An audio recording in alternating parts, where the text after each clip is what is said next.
ladies and gentlemen. You can start the funeral bells. No, let me stop playing with that, everybody. What's up, everybody? How you guys doing? Smack that like, hit that subby, ladies and gentlemen. Thank you so much for joining me and Kev tonight with some Yankees breaking news.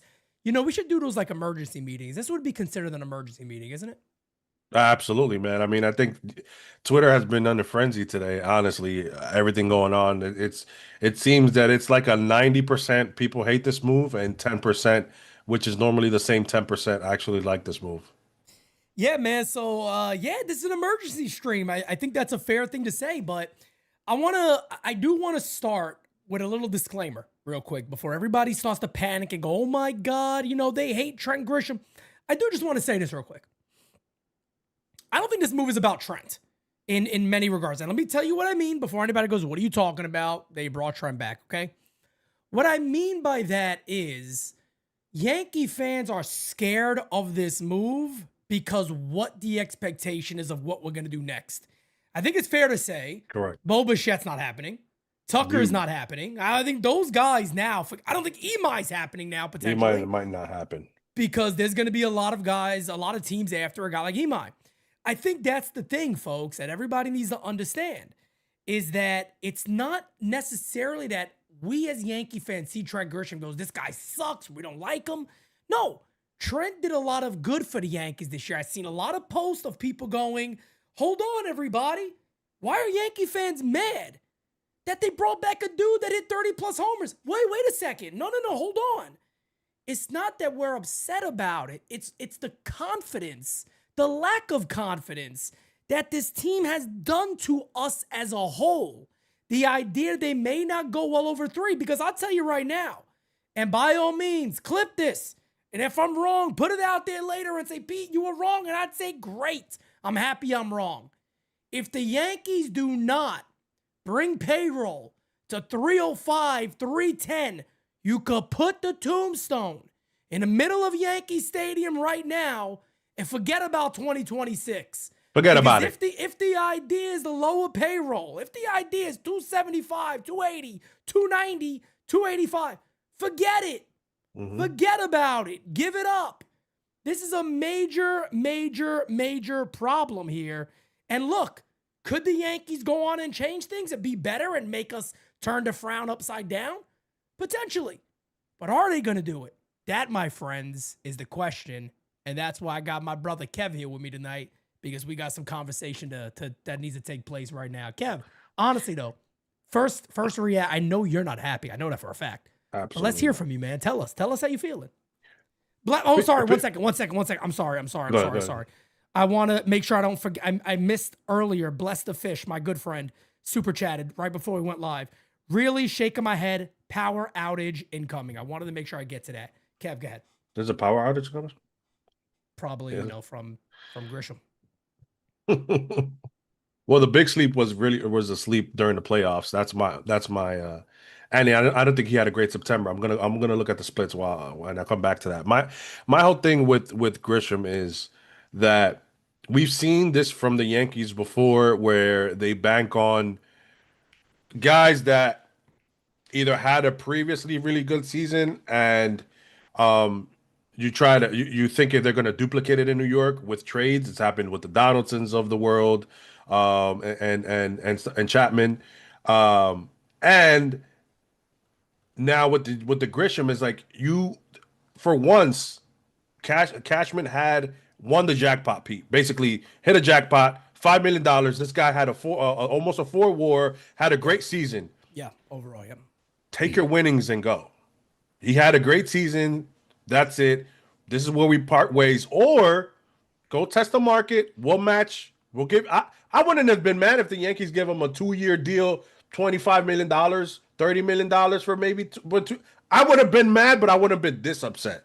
Yeah. The reason why Yankee fans, 90% of them are bitching, as people like to say, is because we have heard time and time again, we can't spend like the Dodgers.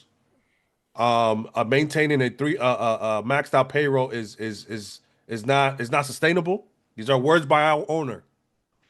There was rumors that he said that he wanted to lower the payroll this year that Joe Sherman asked Cashman in the last presser. So Yep. we have to go by that. We're assuming that the Yankees won't spend. We're saying 304, but maybe Hal doesn't want to spend that. Maybe he wants to spend 290. Maybe this is it. One more move or two. And that's why the fans have reacted to this way, Pete. Trent Grisham gave you 34 home, a phenomenal season. Look at his history. I understand the underlying numbers say that he can hold up the offense this way. But what about his defensive metrics, Pete? Very poor last year. Did we just throw defense out the window? Now defense doesn't matter because he had a negative 11 DRS. He had a negative 2 outs above average. He had a negative 3 FRV. So you mean to tell me that this guy is nowhere near Gold Glove defense? Nowhere near. No, he was terrible last year, to be fair. He really was. And I do want to throw something else out there. My brother Francis Lee, but I want to add a name, and I'm gonna share Francis's tweet on screen so everybody could see exactly what it was. It's going semi-viral right now on Instagram also, but I do want to share this with everybody. Here was Francis earlier today. The Yankees have already spent over $28 million for next year's team on 3 players. $3 million to Tim Hill on the option, $2.5 million to Ryan Yarbrough, and $22 million to Trent Grisham. I did one further. Based off players just already now under contract for the Yankees. $43.5 million. $43.5 million of payroll is going to 4 players. Listen to me when I say this again. $43.5 million is going to Trent, Ryan McMahon, Hill, and Yarbrough. Think about that for 1 second. Now, Tim Hill's been a good reliever. I don't got a problem with him. But look, think about that for a second. That is the GM of the New York Yankees allocating funds to those 4 players on a team that desperately needs to win a World Series. Guys, I've seen comments today that honestly make my head spin. There was one comment. I'm not even going to share the person. It is on my Twitter. You can go look, but I'm not even going to give them any credit at all. That we're comparing last year's team to 2024 and saying they were a better offense team. We let Soto walk because Soto wasn't a good fit for the Yankees. This is what has happened to Yankee fans. Yankee fans have been lobotomized by this organization. And this is why I repeat this time and time again, NYYU will continue to grow and grow and grow and grow because Yankee fans want the truth. And we're sick and tired of hearing this bullshit. We're sick and tired of seeing the Dodgers beat the Yankees better than the Yankees are. We're sick and tired of seeing an owner who's not present. We're sick and tired of seeing the Yankees try to convince you that these moves are correct. That is the problem. That is the problem with Yankee fans today. Many of them who have accepted what the Yankees have given them, which is legitimately shit that's painted in gold. And everybody goes, oh man, that looks great. I'm going to put that on my shelf. And the season goes on. You go, yo, that really smells like shit though. Because it is shit. That's what the Yankees are continuing to feed. And people keep eating it up and eating it up and eating it up. That's the problem. Again, this necessarily doesn't have much to do with Yankee fans disliking Trent Grisham. That's not it. I made sure to start the show that way because Trent had a lot of big homers for the Yankees. Yeah, he was non-existent, in the playoffs. We know that. But there's another card to this. Now, on top of that, apparently, if you listen to the reporters, if you listen to John Heyman, he said that he was going to decline it. That didn't work out, John Heyman. Okay, nope. Cute. But apparently, the Yankees' main goal, even now, is to bring back Trent Grisham. What do you think he's going to get? You think Cody Bellinger. You think Cody Bellinger is going to get 4 years? You think he's going to get 4 years? No.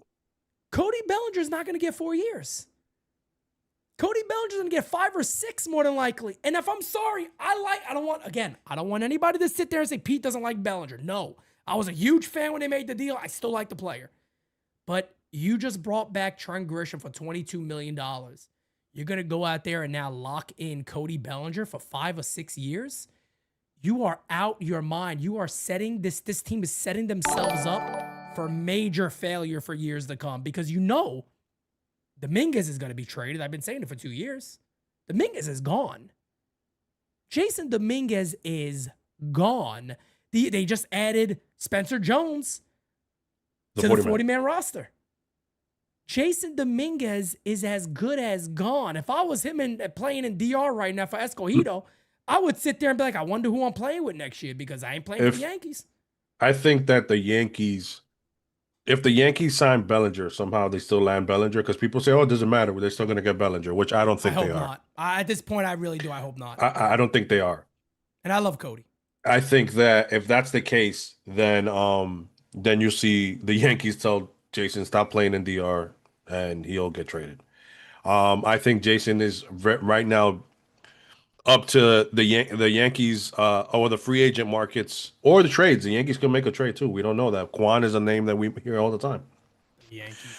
But the whole thing about this, Pete, is we're also hearing that, well, maybe this is a good thing because now the Yankees won't have to give Bellinger 7 years. We're making excuses for this amount of money for Trent Grisham because the Yankees don't spend it. So you're basically saying that your GM is making a less idiotic move to not make a bigger idiotic move. Your GM is still an idiot, no matter how you slice it. I mean, the amount of fans trying to make this like, guys, if the Yankees don't offer him a QO, I'm pretty sure the Yankees could have still got him cheaper. No doubt about it. Definitely. That means that the Yankees did not read the market well. There's a lockout pending. The teams that are that you thought maybe would throw a 2 or 3 year deal to Grisham, which were maybe the lower market teams because they have to hit a certain cap, a certain floor to get the revenue share. You read it wrong.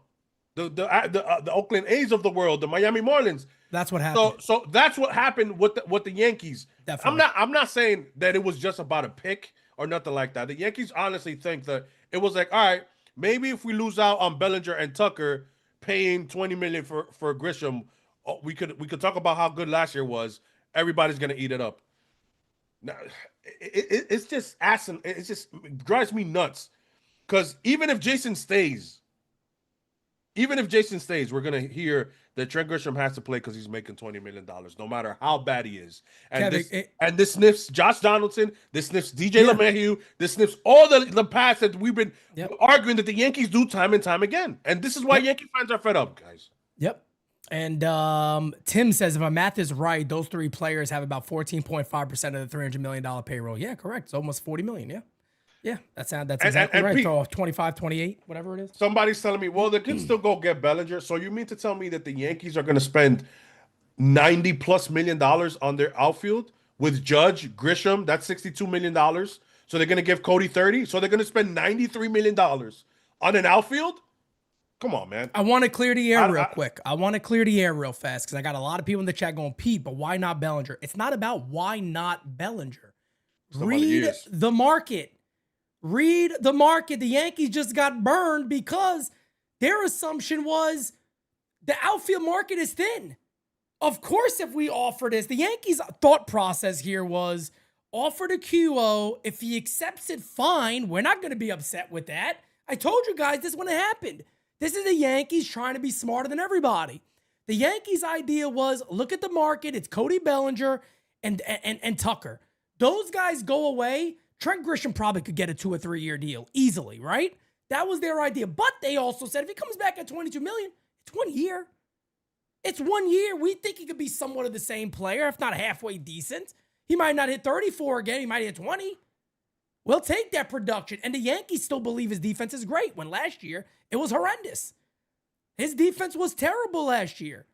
But I want to get to Bellinger real quick because I saw a lot of people in the comment when I was saying that going, people, why not Cody? Let me explain it to you. If the Yankees signed Cody Bellinger right now for 4 years, I'd sit here and say, awesome. I like it. I'm okay with that. The problem is if you can't recognize that Cody Bellinger has not been the most consistent player on the planet. And if you believe that Cody Bellinger is going to sign, if he signs 6 years with the Yankees, maybe those first 2 years could be solid. But if you are that confident to say, I am more than okay with paying Cody Bellinger, giving him a 6-year contract, good luck. Because I personally am going to say, and I, again, could be very, very wrong. I think you got to be batshit crazy to lock that man in for 6 years. No doubt about it. I think you got to be absolutely batshit crazy to do something like that.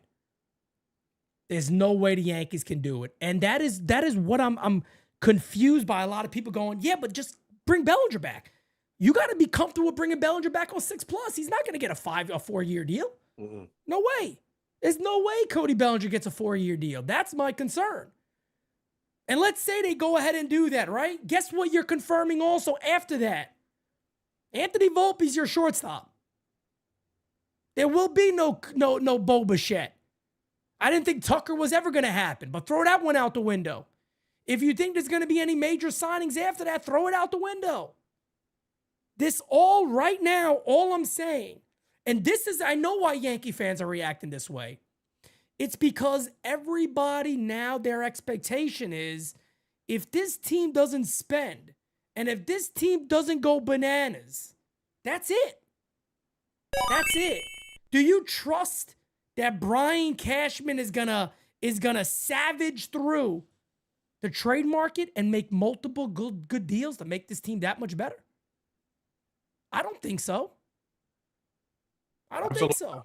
I mean, when have the Yankees really traded their top prospects or anything like that besides maybe Jazz? And well, hold on, I regress because Augustin Ramirez wasn't ranked high on the Yankees, even though we had him high on the Yankees here at NYU. But the Soto deal, which I hear people in the front office say that they regret that move, which is another discussion. Of course they regret it. They went to a World Series. They hate doing that. What people need to understand, this is where I think the divide between Yankee fans is, Pete. There are fans who care about winning it all, and there are fans who care about just winning, meaning the regular season, positive results, the process, as they like to say. A lot of those people are in their early 20s. The process. Yeah, Pete, a lot of those guys are in their early 20s. All they've seen is the Yankees compete. Oh, God, but we've seen the Yankees in the late 90s, the early 2000s. We've seen those Yankees and these Yankees, and they're nothing alike. And this is where the divisiveness between the fans are, and this is why they're always going at each other, which I don't understand. Let me fan the way I want to fan. If you want to be positive every fucking year and go and give put your hand out so Boone can spit out his bubbles in your hand, go ahead. By my means, go ahead, do that. If that's what you want to do. What we're talking about here is we care about results in October. And the Yankees have consistently made it to October, but they can't get past it. And I've said this time and time again. Why? When you look through the teams that won, they have guys who produce in the postseason, and the Yankees simply do not. This year, Judge produced in the postseason. What did Bellinger do? Nothing. What did Trent Grisham do? Nothing. Nada. What did Jazz Chisholm do? Nada. Nothing. And these are the guys that you're going to run it back with. I mean, go ahead. No, you're 100% right. As David Miser says, Pete, you're right, but also I remember when they said he would put on weight or muscle and never did, and when he hit his late 30s, his swing might break down. I guess I don't know if you're talking about Cody Bellinger there, you're talking about Trent Grisham, but yeah, I mean, either one of those guys, I really don't know what to say. And like I said, man, I don't want people going around saying, Pete, why do you hate a Bellinger? Again, 4-year deal for Cody Bellinger. I'd sit here and say this is a very good deal for the Yankees. I'm happy. It's not going to be that. Bellinger's going to get 5 or 6 years, 6 or 7 years, maybe 7 years. You never know. A team might give 7. But, you know, going back to what Kev was just saying about a lot of younger Yankee fans, I talk about that all the time. And I don't expect people who never, didn't witness the dynasty to sit there and go, yeah, it's very easy to win. I know this. But I don't even got to tell them about the old Yankees anymore. All I'll tell them now to do is look at the Dodgers. Because everything the Yankees have said about it is bullshit. Brian Cashman has said, well, it's kind of a toss-up when you get in there. Nah, the Dodgers don't believe that. Hal Steinbrenner this past offseason said, well, we'll see what the Dodgers do. They got to stay relatively healthy, and then we'll see what actually happens. Well, they didn't stay healthy, and they won their second World Series in a row. What is it, 5 times since 2017 they've been in the World Series? I really wouldn't say that's a roll of the dice. I don't think that is just a slight possibility. No, they're going out there with the best team, and they're adding to the teams that won chips. The New York Yankees are sitting out there going, we lose Soto, we'll go to plan C. That's it. We'll figure something out. Instead of going, no, the hell with this. I've asked this question 100 fucking times, and I'll ask it again right now. If you look, you're sitting in a room with Brian Cashman. You're sitting in a room with Mike Fishman, Randy Levine, Hal Steinbrenner, who wouldn't be there, by the way, because he's still fucking missing. He's in the conference. You're sitting out there and sitting with all these gentlemen. Let me tell you guys this real quick. And you look around and go, pull the roster up on the big screen. Let's take a look. Okay. Well, Pete, NYU fans, whoever, what's the position you look at to improve? Well, we're starting basics? Yeah, don't look deep. Look at basics. That's it. Okay. Shortstop. Well, let's put it to free agency. Oh, there's a shortstop that's available again. The Yankees will sit back there and go, we're good. We don't need to do that. We got Anthony Volpe. He also just had shoulder surgery on his left shoulder. He's a right-handed hitter. Might be worse than he ever was. But it's all right. We'll hold off on that because we got Anthony Volpe. Jesus Christ, don't say that. Just think about how bad he can be if he's worse than what he already is. Happened to Miguel Andujar. He's better, by the way. A lot of people are advocating for him to come back as a platoon player. Imagine Jason and Miguel Andujar left field. Miguel Andujar can hit the ball with his Johnson better than Volpe hits it with a bat. Let's be legit here. Now. But he doesn't walk, Pete. Volpe does? But this Volpe does. Thank you. That's what I'm saying. 300 on base percentage to save his fucking life. That's what I am saying.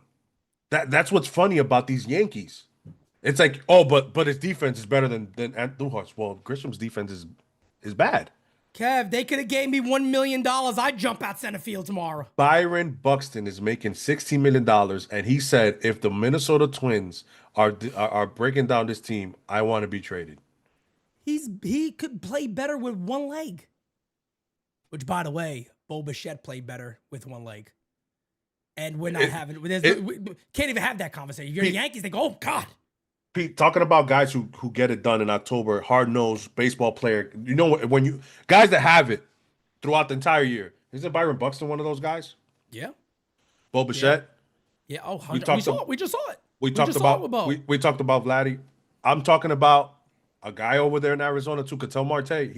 There's rumors going that he's going to the Mets. I said that a while ago. But we're okay with Jazz on a 1-year deal because he's gonna hit another 30-30 season. And we're going to bank on that again. David, there you go. David says this channel keeps pushing Bichette but decides to ignore his defense. What are you doing? We're just telling you. We're just telling you defense counts for one guy but doesn't count for the other. We're telling you that Grisham, look, again, he had a -11 defensive run saves, -2 outs above average, -3 FRV. The Yankees could have gave... I'm telling you this. Harrison Bader. The Yankees could have gave Harrison Bader $8-9 million, saved $14 million. Lobotomized! Would have been a way better defender. And yes, he'll hit 18 home runs. He won't give you 30. But Bader had a better WAR than Grisham last year. A lot of you guys like to say that use WAR, right? Let me throw this out there real quick, just to figure. The fan base has been lobotomized. I'm telling you right now, this fan base has been lobotomized. Not one person would be complaining about Anthony Volpe. He had his worst defensive year. He could have the same year, 10 years in a row defensively. If he hit 300 and had an 800 OPS, there is not one Yankee fan that would bitch about his defense. That's the same player that Bo Bichette is. It's Bo Bichette. And by the way, before anybody goes, oh, no, I tested this. I tested it. Yeah, you did. Over 70% of people were like, Pete, Yeah, I would re-sign Anthony Volpe if that was the player he was. That is, my friends, Bo Bichette. And one even better. Y'all like Lombard, right? George Lombard. I just saw a video the other day of him making these insane plays at shortstop. Looks like he could be very good defensively. Let him take his time. You can tell Bo Bichette tomorrow, hey, Bo, look, we need you for 1 year at shortstop. That is it. And then we're going to move you to second base. Maybe 2. We need you for 1 year, maybe 2 max. But as long as you're comfortable with moving positions, we got you. We need to bring you here. You're the prototypical 90s type Yankee player. You're the prototypical 09 type Yankees player. We need you at the top of that lineup. We need a player like you here. You're important to us. The team would be so much better. And yes, am I going to sit here in front and act like, okay, there might be a play he makes an error. But let me again, if it's him or Anthony Volpe, who's having a better year? Stop this madness that you think his defense is so poor that the guy's going to cost the Yankees 15 games. Matter of fact, let me give you one better. Your fucking manager said he didn't have enough courage to make changes earlier in the season. He's more of a detriment to the team than Bo Bichette's defense would be. So this madness that we're dealing with, as so many Yankee fans have been fucking lobotomized by this organization to run with these dumbass ideas. Well, you can't win every year. Well, his defense. Well, this. Well, his sister's tit.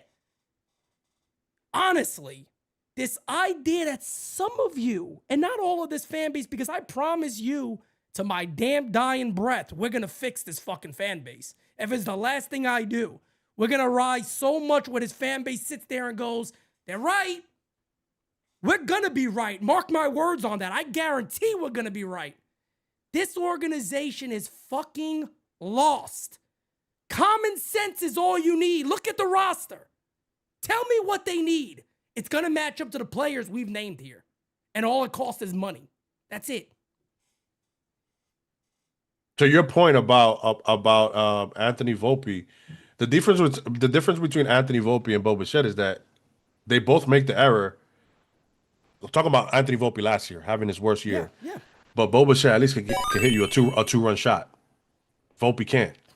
Volpe's having horrible at bats. Anybody doesn't walk. Comparing these two, man, you're out of your fucking mind. Another thing I want to say is this: the same fans that always come at specific channels or people like us that we're very fan oriented, meaning we go back and forth with the chat. We let the chat talk. We go off what they're saying. We do all that. I'm saying to say this: the Yankees decided to play Anthony Volpe over Jose Caballero even last year, knowing he was hurt. Boone said that he makes the decisions, and Brian Cashman said that Boone does make the decisions. So I'm sorry to tell you, brother, Boone is a moron. How are you going to continue? You don't have the courage. How are you going to continue to play a guy who's hurt and is hurting the team when you traded for a dynamic player like Jose Caballero? You don't have the courage. So again, guys, how can you defend this time and time again?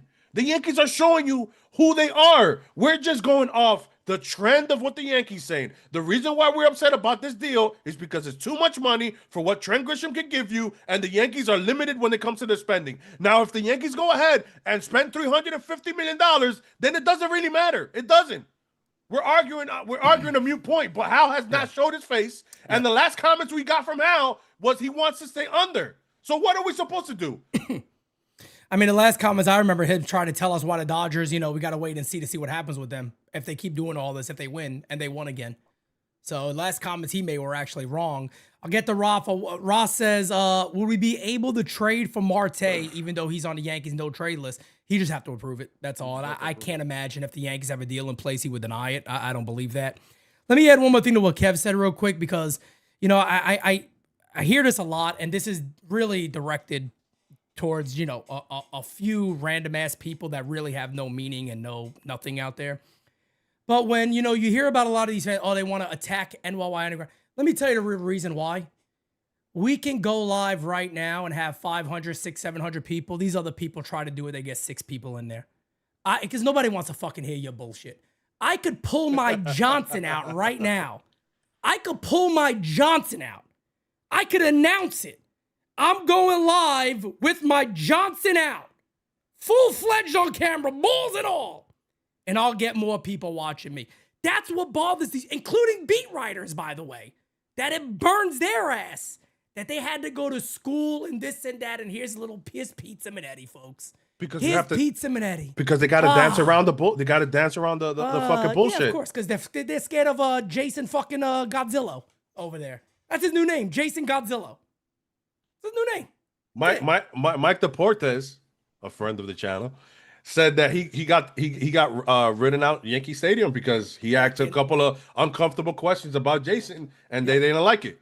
So if you don't toe the line, you don't get to be part of the press conference. So what truth are you really giving the fans?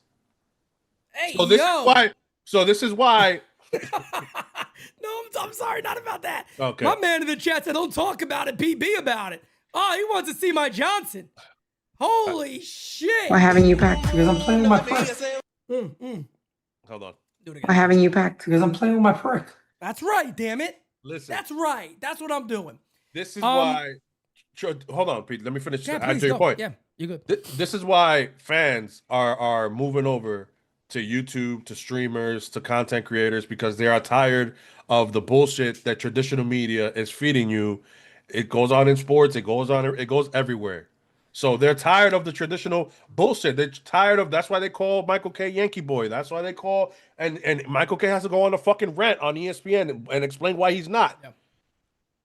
So again, if it's one thing the NYU is gonna do is call it like it is. And listen, like everybody else, sometimes you're wrong. Brian Kenny was wrong about Judge multiple times. Yep.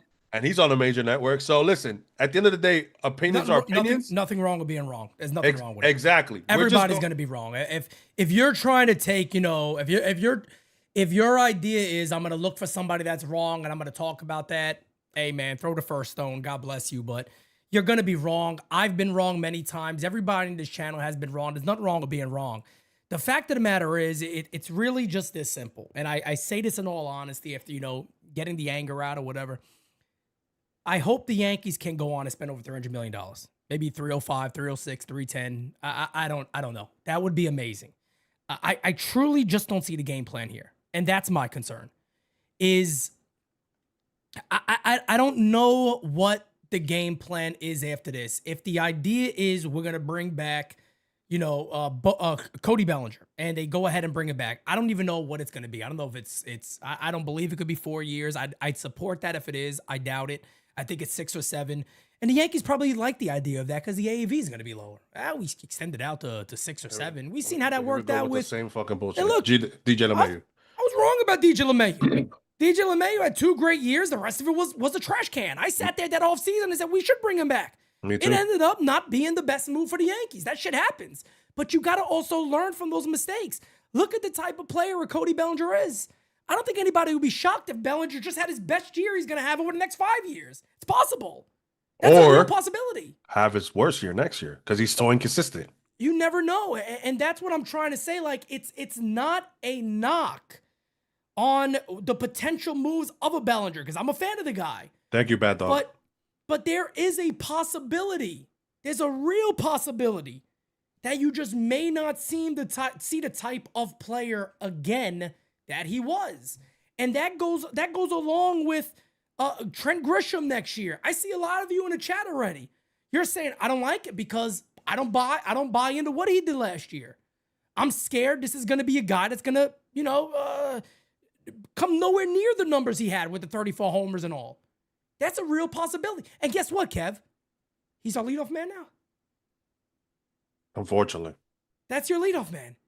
If that is your leadoff, guys, I mean, this is my thing, man. It's like you're so backwards. All I ask for the Yankees to do is have a little bit of common sense.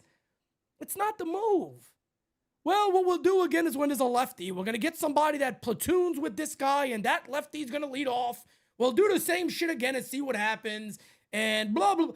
And then they sit back and wonder, and they lose, and Aaron Boone's out of nice, kind words to say.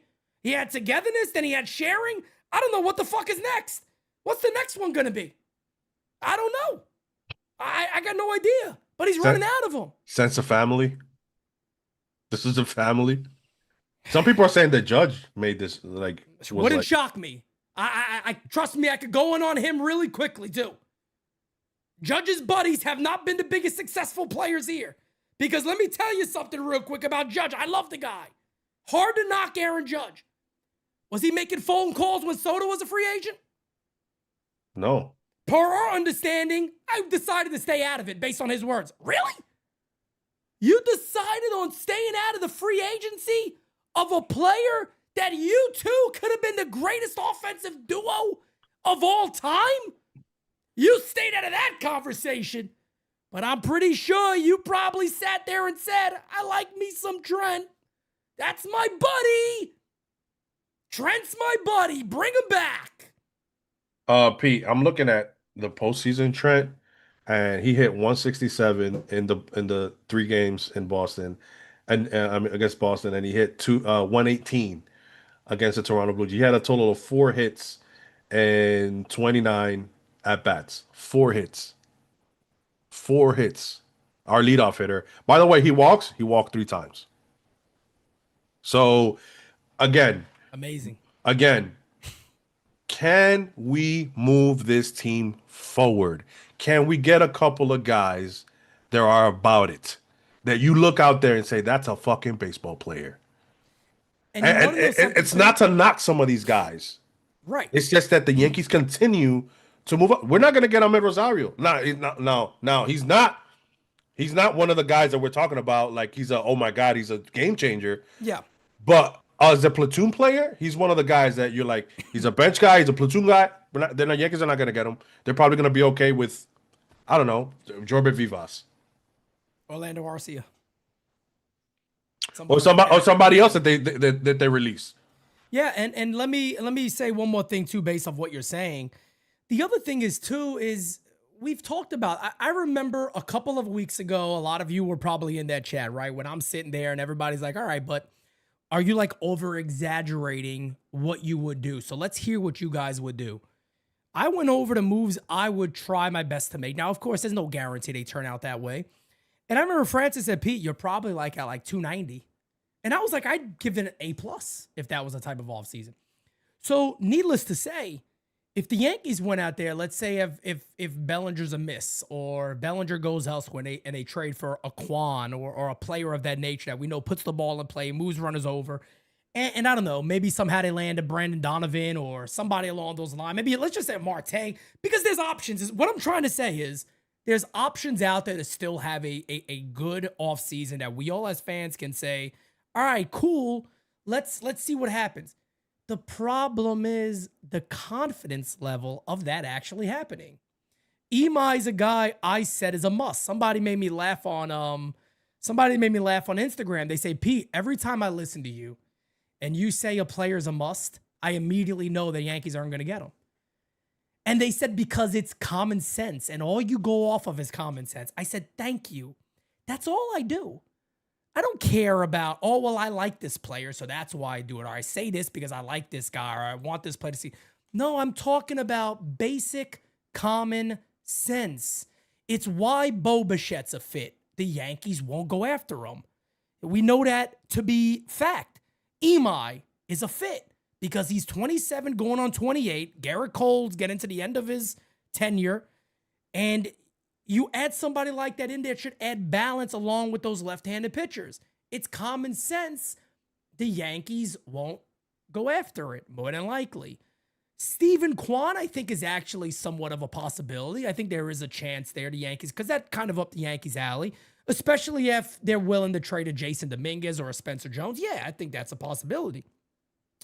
But are the Yankees really going to sit there and look at that rotation and go, we're going to give another guy $20 million a year? Probably not. No, but I mean, is it Imai? Imai, yeah. Imai could have been a $16, $17 million guy, maybe 18. Potentially. But with all the people after him, it's the same kind of concept that we have with Yamamoto. And I'm not comparing the two. Yamamoto is superior. There's no doubt about that. He doesn't come with the same hype. But even if he's a very, very good pitcher. He could be a solid number 3, maybe number 2, maybe a 1. Even if he's a watered down version of correct. It's still better. And there's going to be a lot of teams after him, though. So that could kick up the cost of the value. Imai. Imai. Yeah. Look, so I'm looking here at Spot Rack or Spot Track, whatever the fuck the Yeah. name is. The market value or projection of what the cost could be. Kyle Tucker's market value is $40 million.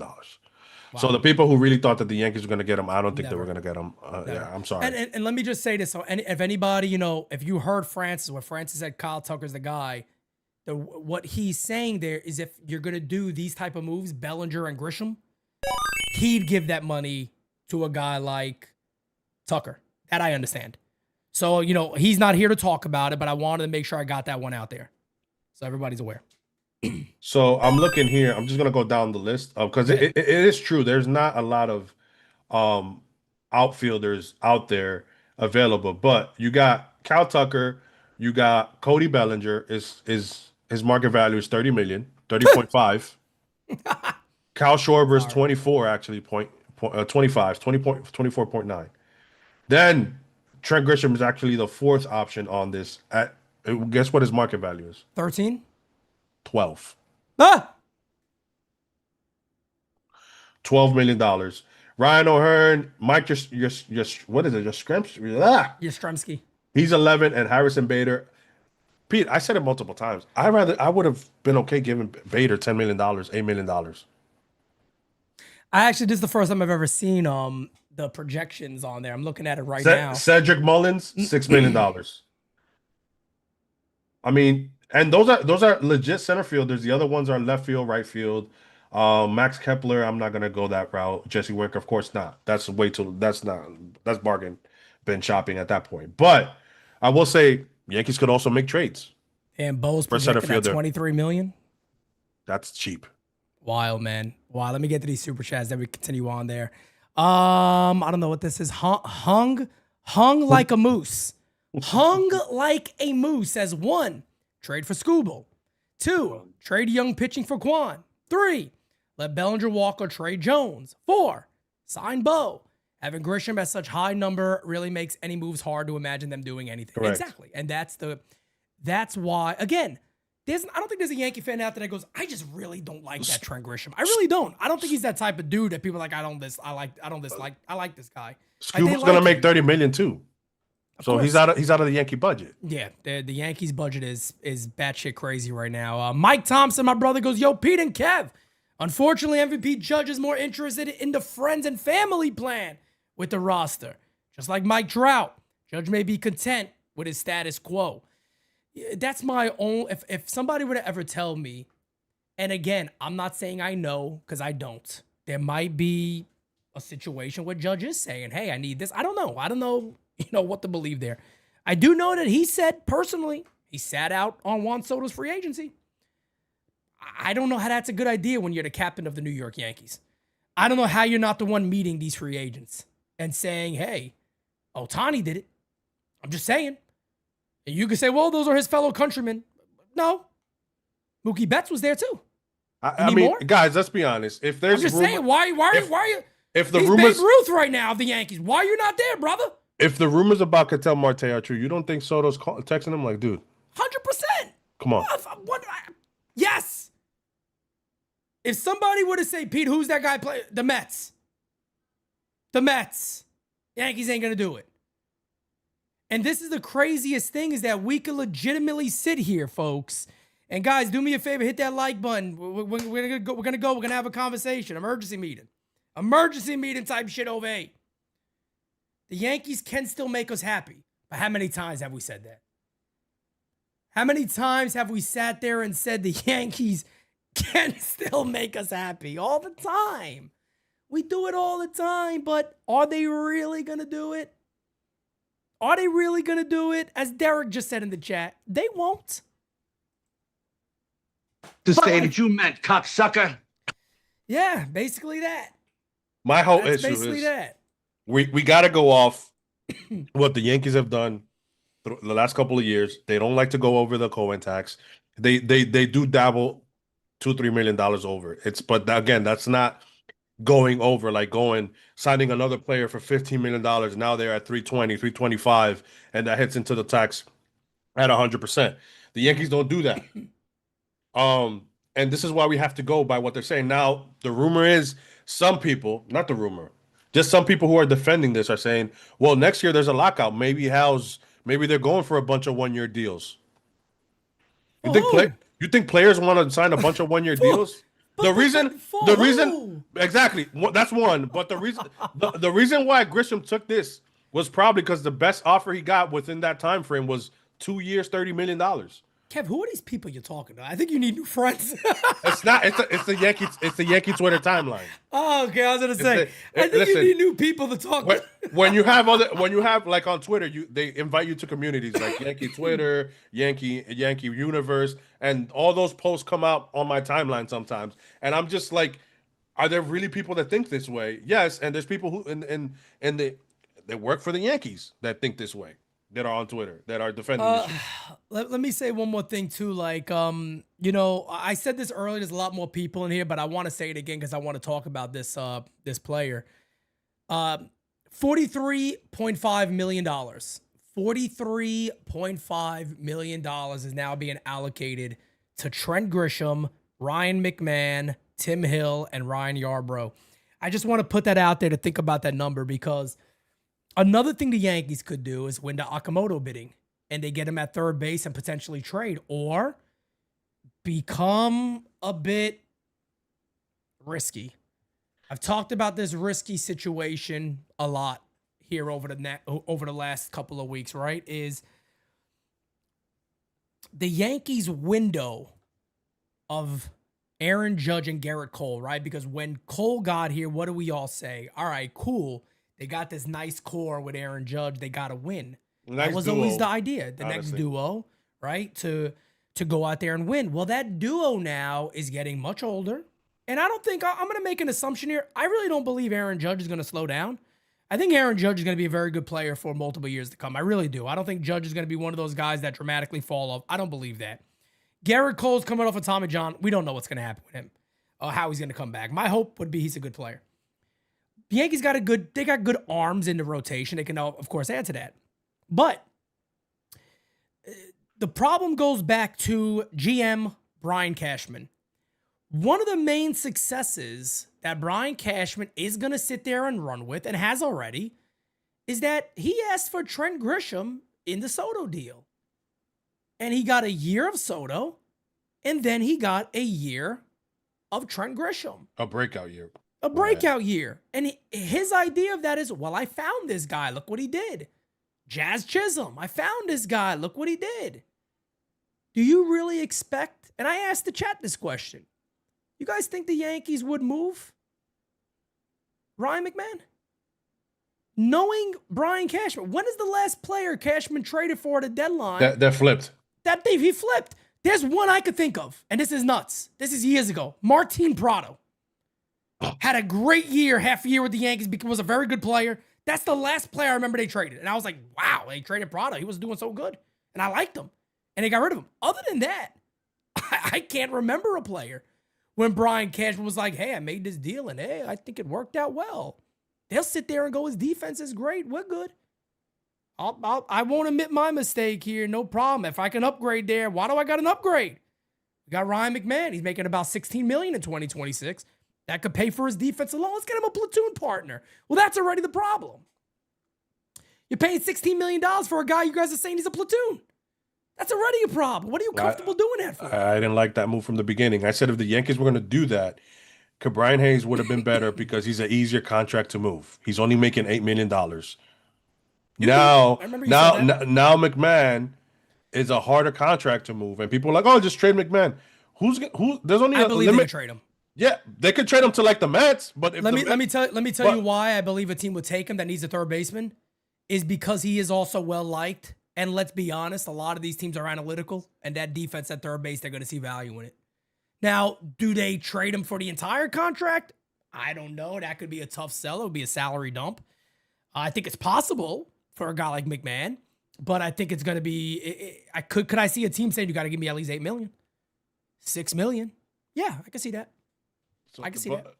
Yeah, no, and okay, but my whole point was Hayes was the better option. They fair to me. I don't know what happened there.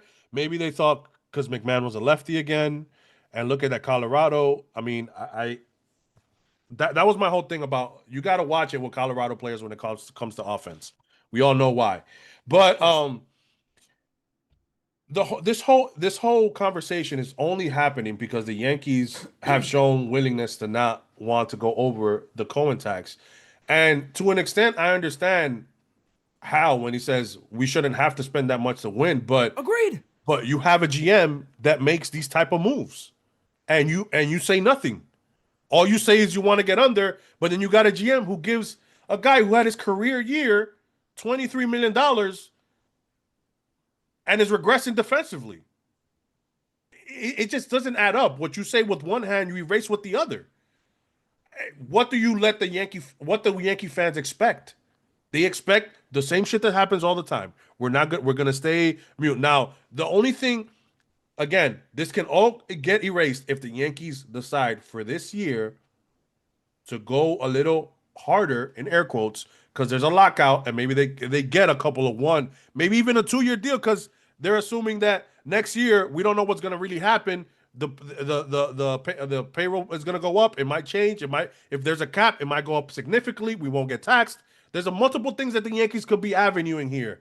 But if we go by what they've shown us, we're fucked. We got $20 million to play with. But let me ask you this question and play along with me here. Miss Cleo, what? Sorry. Play along with me here. Who can the New York Yankees get on a 1 or 2 year deal that's significant, that makes this team that much better? Who could they honestly get on a 2-year deal? Max Kepler. Let me see. I got to check the free agent market. I don't think so, but That's what I'm saying. I mean, I understand the concept of that, but who are you getting that's better? I'll bring back to what Francis said, and Francis is 100% right. This is the time to buy as payroll's going down. Shit, I can look at it right now with everybody. You look at 2027. Everybody's arbitration eligible. Your contracts legitimately are Judge, G, McMahon, Cole, Rodon, and Max Fried.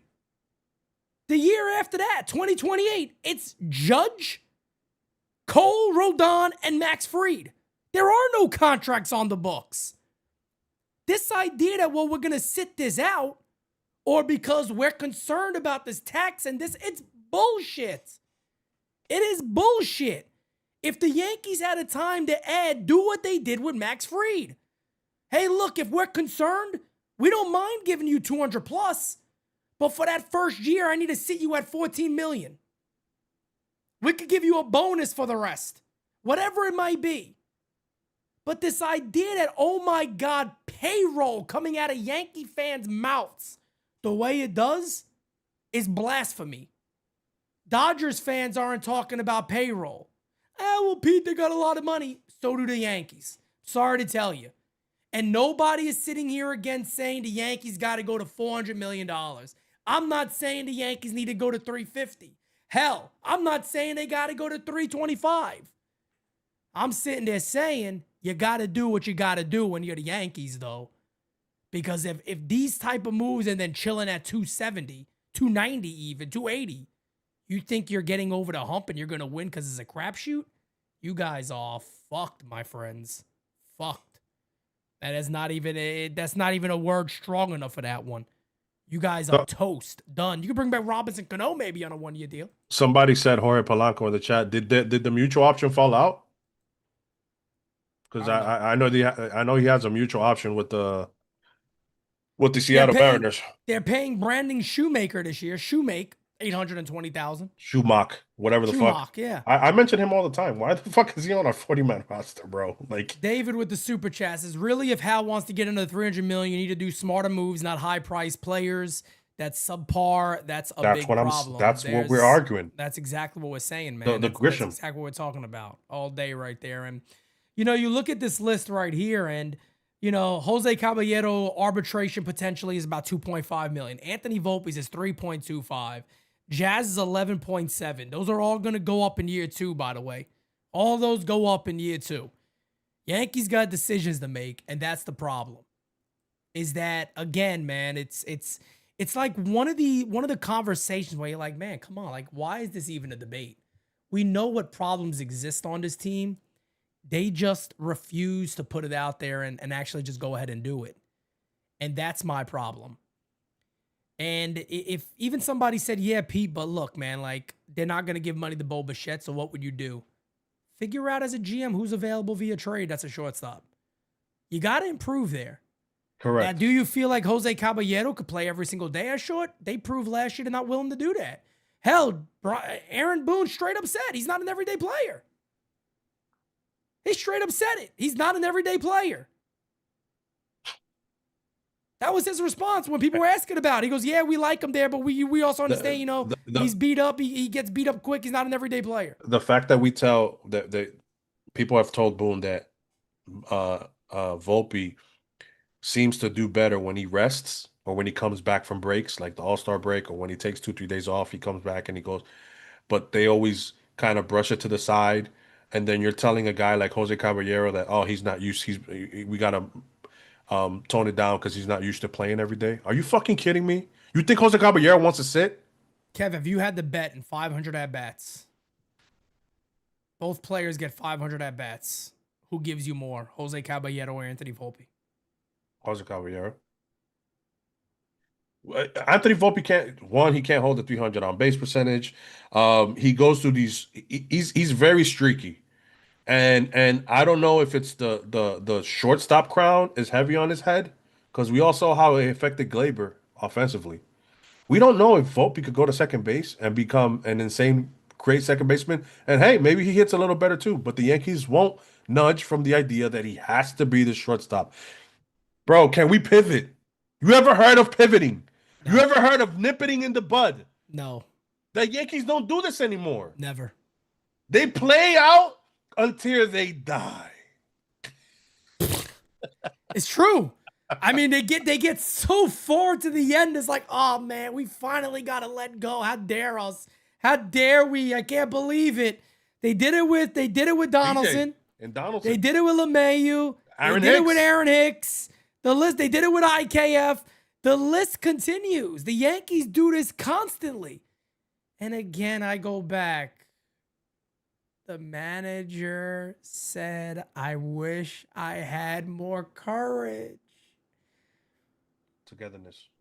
And I hate saying this because I'll never interview Aaron Boone. I know that we could be the biggest.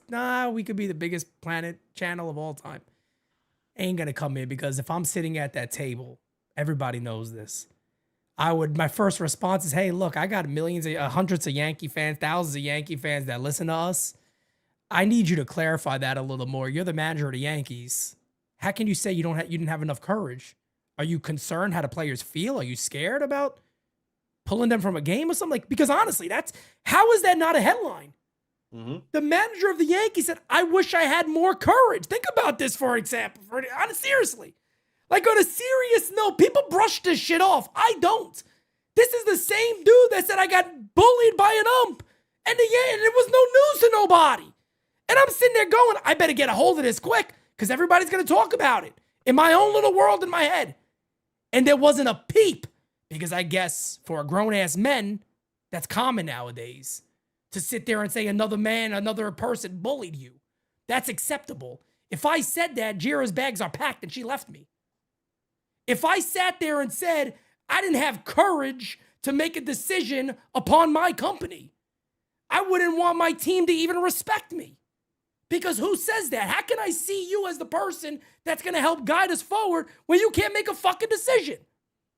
I'm scared early on. I wish I had more courage to pull Devin Williams, who blew about 12 fucking games earlier in the year. I didn't have the courage to do it earlier. Think about this for a second. I'm just saying. And we see it, Pete, because he lets relievers shit on the mound, like just lose it. But nobody talked about it. It wasn't a big deal. Just they lose it. You don't see a guy got a walk, wild pitch, he got a double. You leave him there. Still leave him there. Give up the home run. And then you take him out. We see it time and time again where Boone makes decisions, and it's like it's a bit too late. Of course, there's Monday quarterback, and they could be like, oh well, maybe you should have kept the guy, whatever the case may be. But when it specifically comes to relievers, he does have a tendency to leave guys in there when they're struggling. Now, listen, if it's early in the year or in the press conference, you're like, oh well, he hasn't pitched in a while, he has to get certain pitches in. We understand that, but we're talking about late September when the games mean something, and we're talking about October baseball as well when the games obviously mean everything for the Yankee fan. And this is what the organization they don't want channels like this because we continue to keep the Steinbrenner vibe alive. Oh, they hate It's World Series or bust. They hate And we're not saying that you can make it to the World Series and we're gonna be upset as fans. No, and deep down inside, we're gonna be happy, but we're gonna be upset that we lost. We're gonna support. But if the other team was just better than you, it happens. Teams are better than you.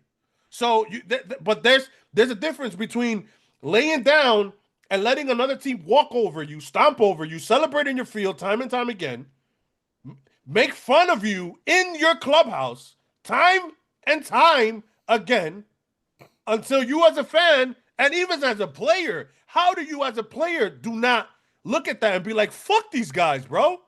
If the New York Yankees don't come out next year and go 10-3 against the Blue Jays, I don't know what to say. For them to celebrate in your house and then do the Yankees lose in your face, come on, bro. And it's like, oh, we got to be better than that. We got to turn the page. Fuck that, man. Agreed. And when there's Old Timers Day, and gentlemen like Jorge Posadas is, what does this team need? They need to be tougher. First words out of his mouth. They got to be tougher. The whole, if you guys remember this Old Timers Day, there was like 5 or 6 former players that were like, yeah, they got to be a tougher team. Yeah, come on. It's as clear as day. It's not a knock. Like people are like, oh, you're just picking. No. It's fucking true. It's as clear as day. You got to watch it. Beavis Lee Ray says, maybe Boone has been trying to get fired all along with how bad he manages games. I can't get fired, Jerry. He can't do this. Nothing he can. No way. There's no way in hell Aaron Boone ever gets the clip here with the Yanks. Forget about it. He's going to be standing here forever. But I want to bring this up because this is interesting. Because I'm a fan of this person. I like his account a lot. Our good friend Joe Randazzo at Yankees Librarian. And I want to address this because a lot of people are going to be upset about this. But I feel the same way. And a lot of you are going to be like, come on, Pete. I don't know. You're out your mind. You're nuts. Let me explain myself here because after it, you are going to say you're out your mind, Pete. And I'm probably going to say, yeah, you're right. Because they're never going to do these moves. This might be controversial to even you, Kev. Uh-oh. I think Trent Grisham on a 1-year deal is actually better than Cody Bellinger on a 5 or 6-year deal. And let me explain myself. But that's not the only thing. Like, if somebody was like, well, pick and choose and those are your options. No, I'm not saying that. I'm saying with additional moves. If the Yankees were to add, let's say, a shortstop or a Marte type. Let's say it was a Marte type player. That type of level of talent that's that damn good. Pop Simonetti, truly, he loves Marte. I don't know if you heard DS. Pop Simonetti's a huge fan of Marte. He wants him on the Yankees badly. If they were to add a bat like a Marte and then they got an Imai, then I can support that and go, you know what? I agree with that. I'm okay with that. The problem that I have is if you do that and then you bring Bellinger on 6 years. Oh my God. Jason Dominguez gets traded. Who knows what happens with Spencer Jones? And the Yankees say we're going to run it back with these guys. There's no Okamoto. There's no Imai. That is my concern. So I'm not sitting here today saying that there is the tombstone in the middle and forget it. But I am sitting here today and saying if you really don't put the pedal to the metal and make significant moves besides for this, and that wasn't your plan all along, then really fuck it. And don't get me wrong, folks. I'm going to be here to support. It's what I do. I love doing this. That's what we all do. NYU, we love doing the Yankees. Again, I'll say it now. They could be a 5th place team every year. I'm going to do the same type of content I do every single day. I love this organization.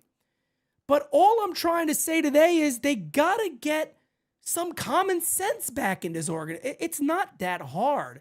And I'm saying it's not that hard in regards of to find the weaknesses of the club. This is also a guy in Brian Cashman who really just sat there again and said, well, look, they could talk about contact all day, but in the World Series, it comes down to who hits the most homers. Well, Brian, brother, solo homers didn't do the Yankees dick. Didn't do the Yankees dick. I got an argument with Pop Simonetti not that long ago when I said, you know why Soto was so important? You could go back to my videos because I was right on it. The minute they got him, I said, put him in front of Judge. because Judge is going to rack up RBIs like you can't fucking imagine for once because the guy never has anybody on base. The Yankees sit there and go, we'll put fucking Anthony Rizzo as the leadoff hitter. We'll put Trent Grisham as the leadoff hitter when any baseball guy, Aaron Boone, would say, give me on base percentage and batting average on top with the greatest fucking player that almost ever lived so he can give us a 3-0 lead to start a game with Max Fried on the mound or with Garrett Cole on the mound. This is the only organization, Kev, that'll sit there and say, we don't do analytics like that. But every lineup is analytics. It's as clear as day. Every lineup is obvious. Who in their right mind? You think the old-time managers that were great managers, hell, even Ozzie Guillen's, guys that are still alive, Tony Peña's, that were good managers, very good baseball men, nobody would deny they're baseball men, would ever sit there and say, yeah, that's a good idea to have Rizzo as leadoff hitter. Trent Grisham, great leadoff hitter. This guy played for you guys at about 170 at-bats last year, but he's a great leadoff hitter this year. I'll leave him there.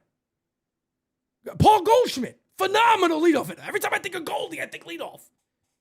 That's my problem with the Yankees, is they're living in a fake reality world. This fake reality is what they're living in. That's my beef. That's my biggest beef with the organization. And you say, and they say they're not analytical, but those Austin are Slater let off, by the way. Those are analytic moves to have Rizzo, 100%. who can't run. Grisham is not a speedy guy either. On base percentage, you have those guys ahead of Judge. Those are analytic moves, and the reason why is that why do we choose to pick in certain spots? I mean, obviously you got to pick what I'm trying to say is Trent Grisham's defense, right? I was arguing this earlier. So Trent Grisham has a negative 11 defensive run saves. That means he cost the Yankees about 11 runs. I said I would have rather give Bader $8 million and have Bader one more year. Okay. Right? And Bader had 13 defensive run saves. So one had negative 11, the other one had 13. That's a 24-run swing.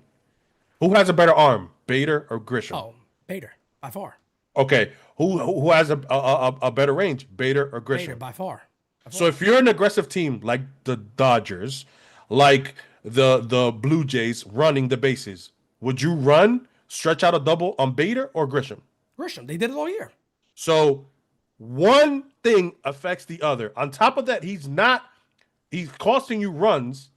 It's also the way he plays the ball. He's too nonchalant out there. He thinks he's Andrew Jones, but he's not. So that's my issue with him. He's making $22 million. If he does not hit 30 home runs, I don't care. He has to hit 30. If he hits 24, 22 home runs, he just costs you $1 million per home run. That's disgusting. And I'm assuming that his defense is going to stay the same way it is because it's been digressing since 2023. So, again, that is my entire point. The Yankees are when it comes to the analytics, they don't care about Rizzo's speed or anything like that because they're banking on the home run. They have done the whatever it's called, the 3 result, which is strikeout, walk, home run. Yep. They don't care about anything else. Yep. It's That's right. strikeout, walks, and home run. And that it gets you through 162 and 90% of the teams win in the playoffs. But what he forgets to say is out of that 7-game series, 1 or 2 wasn't won that way. In the World Series, 1 or 2, the team that didn't hit the most home runs won that way. And that affects a fucking series. You can't look at all the games and just assume, well, this is that's not how it works. It's a series. You need to win games. You need to split when you're away. It gets more deeper than that, and it drives me nuts that the people just sit here and look at fucking numbers. But then when we give you numbers, how come the numbers that I'm giving you that everybody uses for defense, now nobody wants to talk about how bad he was? He was ranked 19th in center fielders alone. Well, that's what cracks me up when people talk about defense, is because right away for certain players, defense is the big thing you want to look at immediately. But nobody wants to talk about what they do and how they fix the structure of this Yankee lineup, which is in really bad shape. Hell, Francis quote tweeted somebody that said, I love this Yankee lineup. You got to see the top of the lineup they put together. And Francis is right. He's like, bro, I can guarantee you one thing with this lineup, that I'm making a postseason. And he was 100% correct. Not with Boston. That's another thing. Look at what the division is doing. You're the Toronto just went to the World Series. They're looking to get Kyle Tucker. They're not pulling back. You got Boston Red Sox who didn't have Or they just Roman tasted the Anthony. glory. They like what it tastes like. That's what they're looking to do. They want to add. Why wouldn't they? It's just Why wild to me wouldn't they? that the Yankees are sitting there and just like, well, we'll just try and get in the playoffs and we're okay with the wild card round. That's it. That's who the Yankees are. Hush says, remember as soon as these contact guys come in, they are told to hit for power instead of as soon as they come in. They have a bad philosophy, just bad. No, not There's necessarily. a lot wrong. Ahmed Rosario is not told to change his swing. Guys like that. Bellinger wasn't told to take away his two-strike approach. Correct. You saw Bellinger the same way, yeah. so. And look, that's again the major beef here is that everybody is upset not again because oh man, there's this hated player Trent Grisham that nobody likes. No, it's not the case. It's just as simple as the confidence level that Yankee fans have in this organization. Nobody can sit there and go, you know what? I think the Yankees are very competent. They're not. They're not competent. They're just not. Can you imagine when all is said and done? Let's just say, God forbid this happens. Oh, worst case scenario, right? Let's just say, God forbid, all is said and done.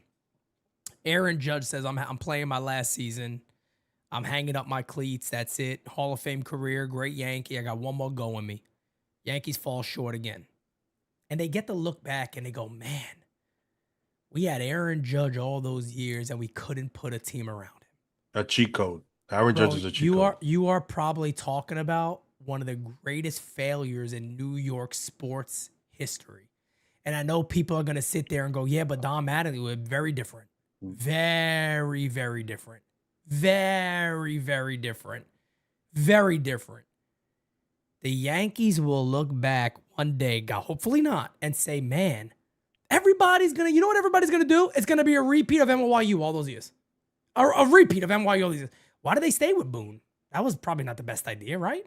They should have re-signed Soto. That probably would have been good to put those two together for the rest of their career. Even if, Judge had to play. Francis said this too, and he's right. Even if Judge had to play out of position for a little bit, I get nobody loves that too much. But once G is done, you move him. It's the same thing that France was saying about Kyle Tucker. They just did it with Soto, and look how it turned out. And I'm worried about the defense. They went to the chip, and Judge didn't even participate. Talk about defense. Guess what, guys? Presence in the order, offensively, that make your team better means a ton. A lot of the new analytic kids will sit there and tell you Derek Jeter wasn't good defensively. The guy got 5 rings. Wasn't only him? No, there was a team around him. There was a constant lineup. A-Rod just talked about, look at the 09 Yankees lineup. I knew who was batting in front of me. I knew it was Derek and Damon in some sort of way.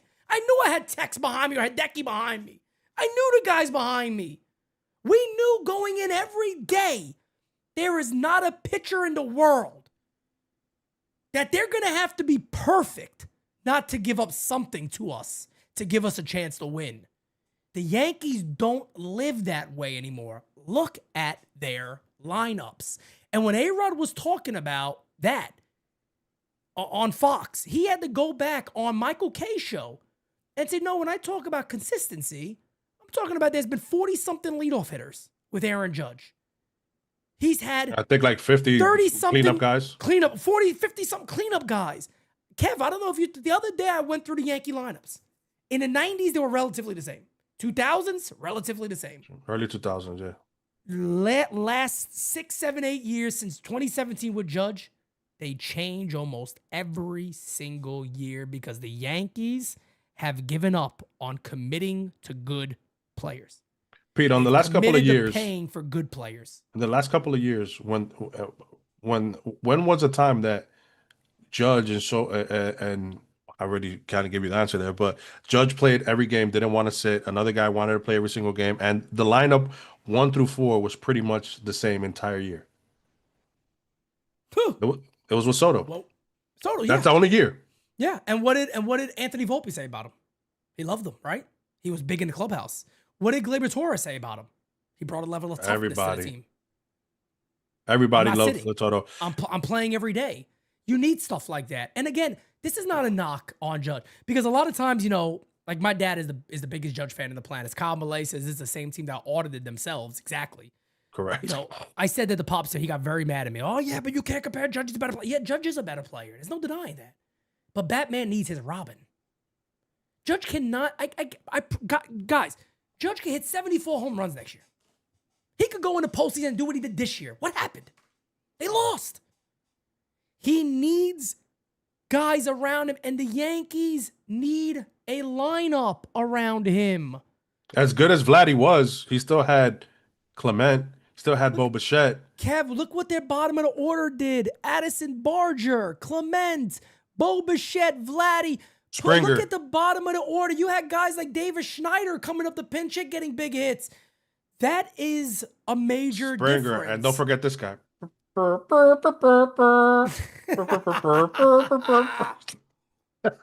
wish he was our catcher, I'll tell you that much. I'd take him tomorrow, Alejandro Kirk. I tell you what. But this is the thing. It's like, I don't want to come on here and, you know, be aggravated. I don't want to come on here and have Yankee fans feel like, damn, man, Pete, can we just get a day where we're overly excited? Yeah, I want to do that. I want to be a part of that. I want to be excited. I want to be happy. Andres Jimenez, there you go. Sure, exactly. Another guy who did great. Where are those guys for the Yankees? I'm not saying everybody's going to be this amazing clutch player and they're all going to work it out, but look at the bottom of the Yankees' orders this year. What do they do?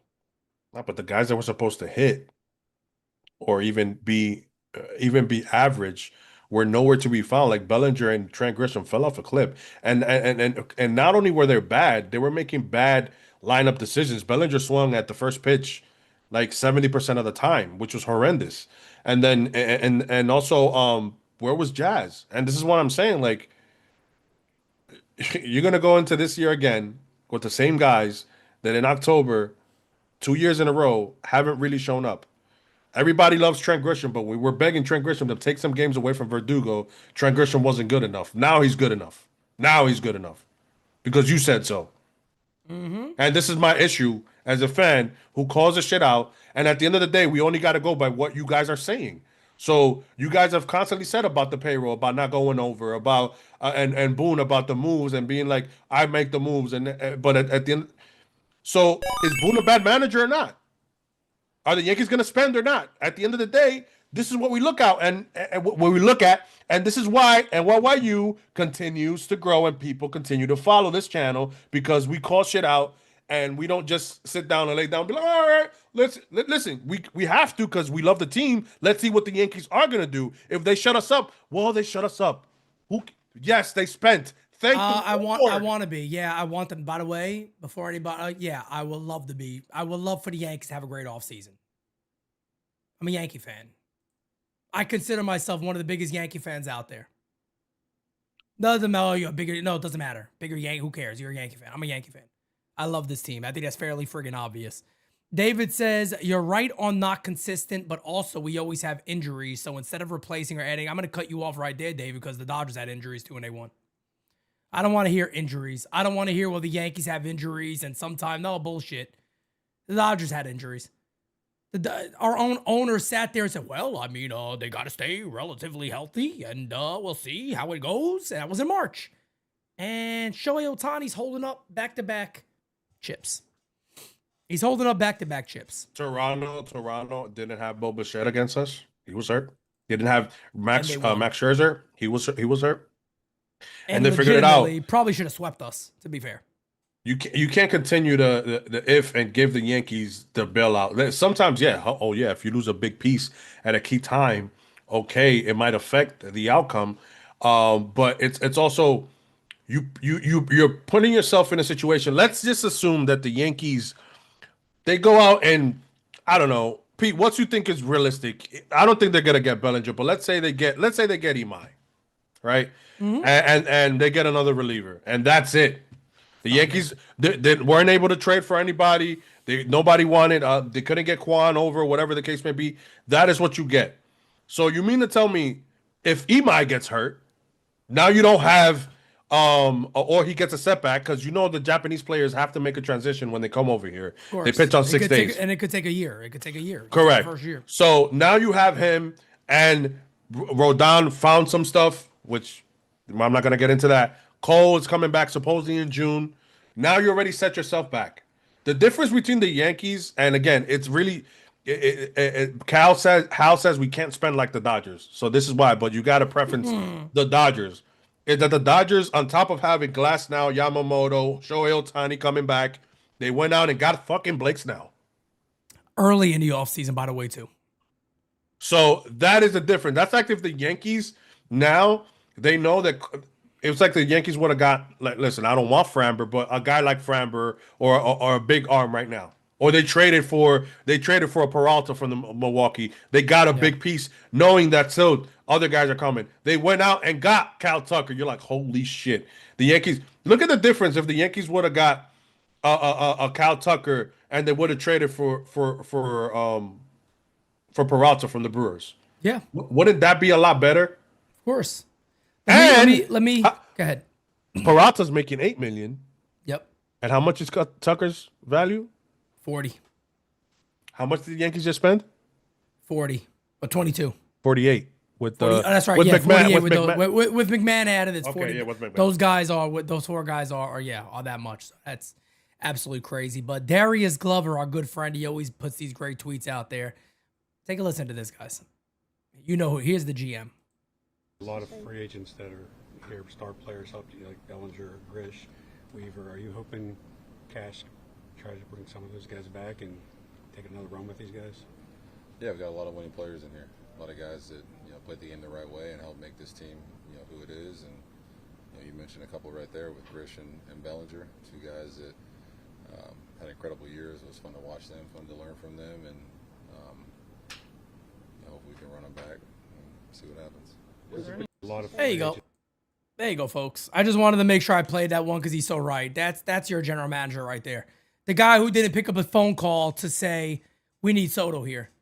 But the guy who is very, very quick to say these are winning players who, by the way, have never won a championship. There is no sense of winning to any of these guys. And I don't know what the hell Aaron Judge learned from either one of those players, but, I'm not saying they're bad, but I don't think Judge is learning from many players anymore. I think they're learning from him. But the problem there is it's very, very simple. Alex Verdugo was an Aaron Judge guy. Goldie was an Aaron Judge guy. Bellinger was a Judge guy. Oh, yeah, Bellinger won in the COVID season. Yeah, that's right. Oh, yeah, I mean, that was God bless him. I think that's the one that everybody kind of laughs at, but okay. He won in the COVID year. Great. He's a World Series hero. He showed up so big for us. I forgot. When the going got tough. But again, man, just getting back to the regular point here, it's what they do next. Where's the confidence of what they do next? My confidence is at 0. It's at 0. My confidence is to the ground on what the Yankees do. I don't have all the answers. I know that, but I think common sense takes over. Like, again, I'll go back to this. If after this they get Imai and they got Bo Bichette, I'd say let's fucking go. And they say, you know what? We're committed to Dominguez in left field. And we decided on Trent. The 1 year he accepted it. This is what we're gonna go and do. I'd be sitting here saying, let's fucking go. Let's go. I like it. What's the reality of that happening?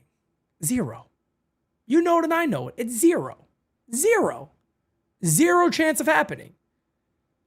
It's a 0 chance of that happening. Sean says Hal needs to get Tuck and Belly and Trey Jones and the Martian.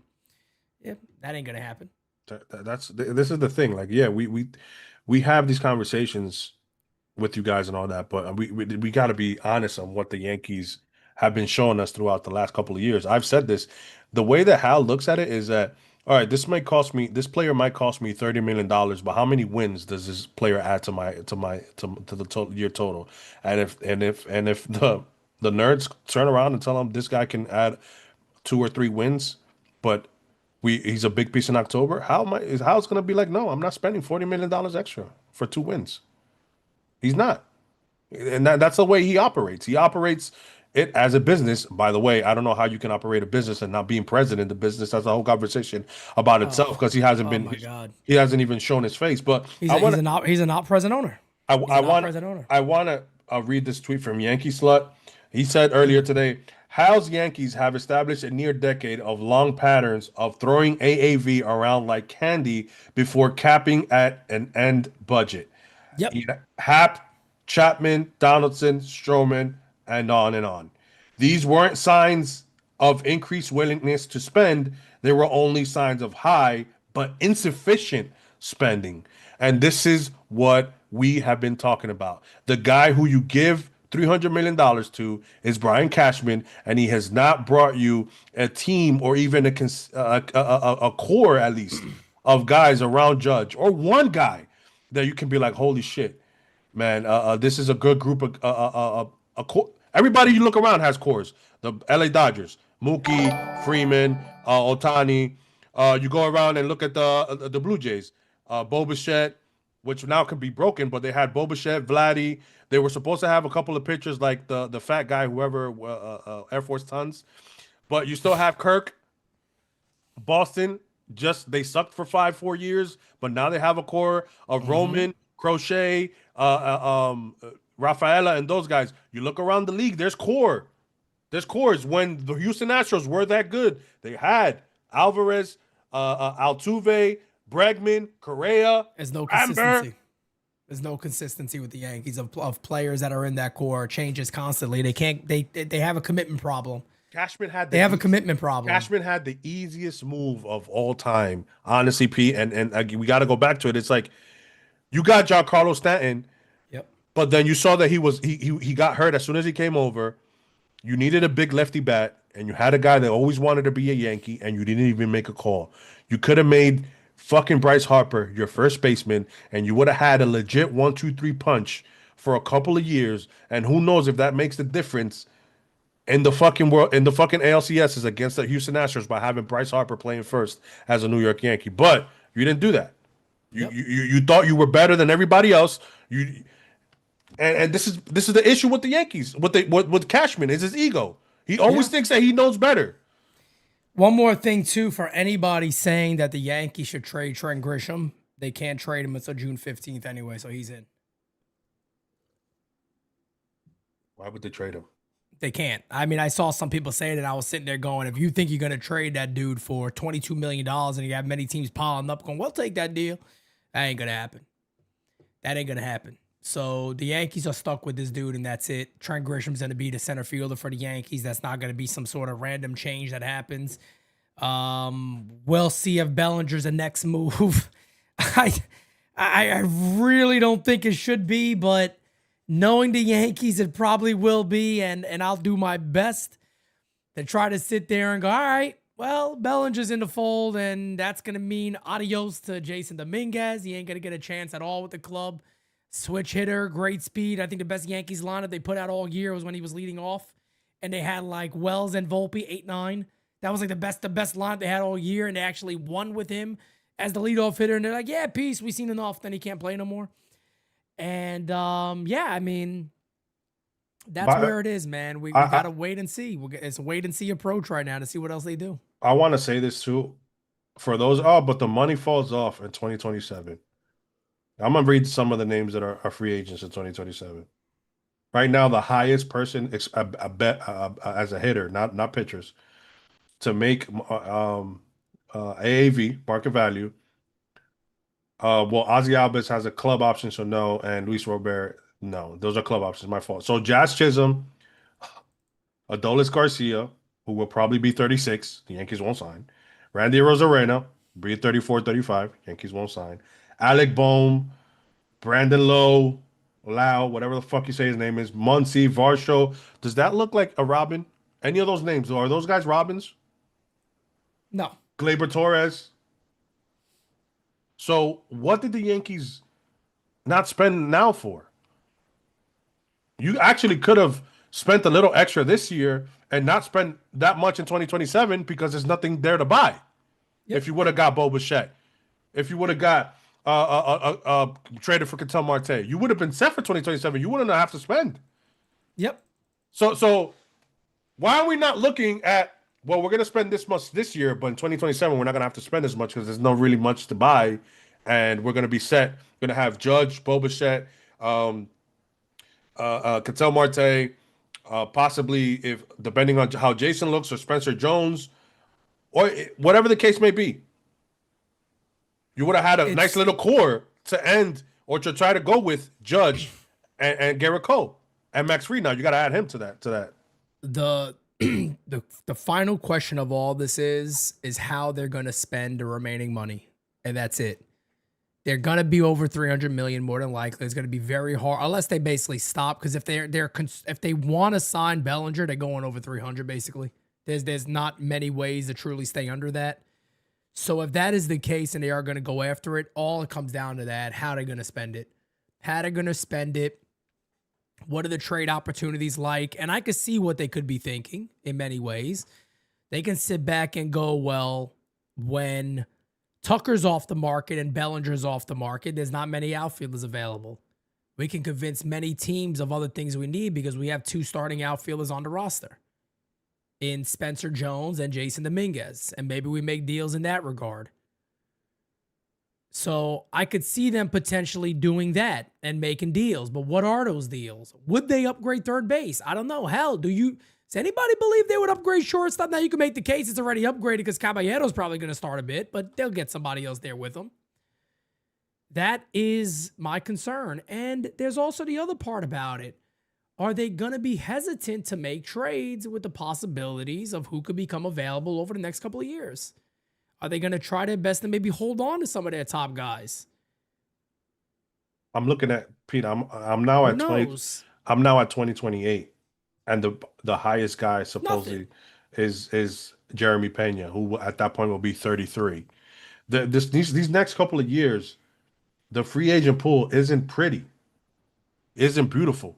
I've been saying this for years now. So what are we waiting for? We said it. What are we waiting for? We said it the year of all the shortstops, and Volpe wasn't even up yet. And I sat on this very channel and said, if Volpe is as good as everybody believes he's going to be, he'll make room. They shouldn't put the pressure on just letting him be the shortstop. Let him find his way. Let him earn his spot. If you believe he's going to be that great of a player, he will earn his spot. It's the same thing about George Lombard. When people said, yeah, Pete, but then if they locked up Jazz and this guy, what happens to Lombard? Who cares? If he's that good, I promise you, he will find a spot. Now, somebody's rebuttal to that could be, well, Jason Dominguez is supposed to be that good and they haven't found his spot. They haven't done anything to find that kid a spot. Shit, he was hitting over 300 when Alex Verdugo was hitting 190. And the Yankees didn't find that spot for him. So who the hell knows what this? And that's my thing with this organization is like, I don't fucking know anymore. I don't know anymore, man. This is why we're sad, honestly, guys. It's like we're so upset and we're like you kind of. It sounds like we're giving up. It's because we're not expecting the Yankees to go over 305, 304, and if they do, then we'll be surprised and we'll be happy. And then this whole episode was us ranting, but I mean they haven't shown us. So again, what are we gonna do? Are we gonna you project by what you've seen in the past and how. That's how projections are made. Just like the analytics department uses their numbers to project how players going to possibly come out the next year. Based on what the Yankees have done, we're projecting that they're not going to spend more than 305. And the only reason I can see that changing is that maybe Hal goes like, all right, I'll throw in another 15, 20 million, get me one more player because the lockout, whatever the case may be, and we don't know how that's going to affect us or whatever. But honestly, I think that the Yankees could have made a decent, nice push here with some of the players that were available in free agency and make some trades that could have set up Judge for the next 3 to 4 years. And honestly, when you look at the free agent pool these next couple of years, guys, there's no Soto, there's no Kyle Tucker, there's none of those, there's no Bellinger, matter of fact. No. So it's like I'm telling you, man, it's not great. Pitching wise, yeah, you have your couple of Skubal will be a free agent, and yeah, and that's Wandy Peralta. Those guys will be not Wandy, Peralta, but what's his first name? I keep forgetting. For Milwaukee? Yeah. Damn. It's not Wandy. No, Freddie? it's Freddie Peralta? Yeah, Freddie Peralta. Freddie Peralta. Yeah, I thought it was something like that. Oh, and Gilbert from Seattle. So there's only Nestor Cortez. There's a couple of pitchers that'll be interesting in the next couple of years. But besides that, there's no real position player. And the Yankees might have shot themselves in the foot now, where if some of your guys don't hit in the prospects, if some of those guys don't hit, You're not gonna get trades because nobody wants your prospects. Now, what the fuck are you gonna? Judge is gonna. We're gonna have a $230 million payroll, Pete, and Judge is gonna be playing with fucking Jorbit Vivas and Spencer Jones. Well, you got to let prospects play. That's the other problem. That's why I talked about this a lot. Can I ask you a told this- question? Go ahead. Can I ask you a question? Keep honest. Do you think Spencer Jones' defense is better than Grisham? Yes. Rule 5, you had to put him on the 40 man. Wouldn't you have gambled and letting Grish, if this was you, wouldn't you have gambled and maybe just say, fuck it, I'll go with Spencer at center field and I'll either try to get Bellinger in a short term high IAV deal, or I'll beef up the infield and let Spencer Jones, Aaron Judge, and Jason be my outfield. I'd be okay with that. I look, and when I talk about risk, folks, I don't necessarily mean that I'm talking about risk where you got to spend 325 million or buy players that aren't that good. My risk are exactly that: is you commit. They had no problem committing to Anthony Volpe. Just saying. The worst. They had no problem with committing to Anthony Volpe at shortstop, and there is no leash on him, and he could be the worst hitter in baseball, which there was times when he was the worst hitter in baseball. That is a fact. That's not like, oh, you're making this up, you're over-exaggerating. No, he was. They had no problem saying he is the starting shortstop, and that is it. The New York Yankees could have sat there and said, we believe so much in Jason Dominguez that we know his defense has to be better, and we have to play him because he has to get that position on lock, because he can be an elite level player for us. And if not even that, he could just be a very good table setter. Steal 40 bags a year. Even if he hit 255, 260, had a 330 on base percentage. That is a great leadoff hitter for the Yankees and a great table setter. Give him the rope to go. Problem is, there's only been one golden child that the Yankees been willing to do that, to the point they had a tough time getting Ben Rice in the lineup every day. And look at the numbers he put up until they had to, basically. People saying Dominguez didn't get that run to say, hey, let's. They people, did eventually, if you remember when they played him like 5 games in a row at leadoff, and he was hitting like 333. And they were like, yeah, too good. Nah, got to dial it back. Can't do that. Not allowed to do that. Before Anthony Volpe gets booed out the stadium, let's take him out the game and bring the jerk off in, and he doubles in the gap in his only postseason at bat. Ripped. But they had to bring the jerk off up because, God forbid, the golden child could get booed out the stadium, which he was going to get. He was going to get booed like nobody's business. They couldn't let that happen to the psyche there. But Aaron Boone, he had courage to do it then, didn't he? Then he had courage. Interesting. So you stick up for certain guys and you don't stick up for the others. And I'm so glad that Jason did what he did, because I think we talked about it before, but Jason is really mature for his age, and he has his head. He's a smart kid. He's not worried about what it is. He believes in himself. He's working out there in Dominican Republic, and yeah, he probably saw Trent Grisham get signed, and if he sees Bellinger get signed, probably gets traded. It is what it is. Don't be surprised if he gets traded and he goes to Cleveland or something like that, and he fucking hits 35, 40 doubles with 20 home runs. Because listen, he might not be a 40 home run guy, but so what if he's a 20, 25 home run guy with 30 doubles?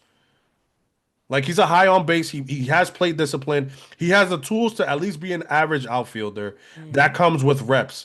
People need to understand international free agents need more time than your regular prospects, because they have not seen that much game play baseball compared to the guys who've seen college, high school, organized baseball is what I'm trying to say.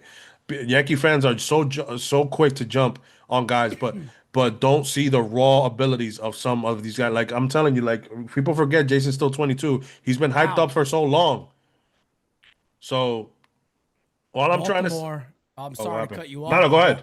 Baltimore starting the trade stuff going. They just got Taylor Ward from the Angels. Get the fuck out of here.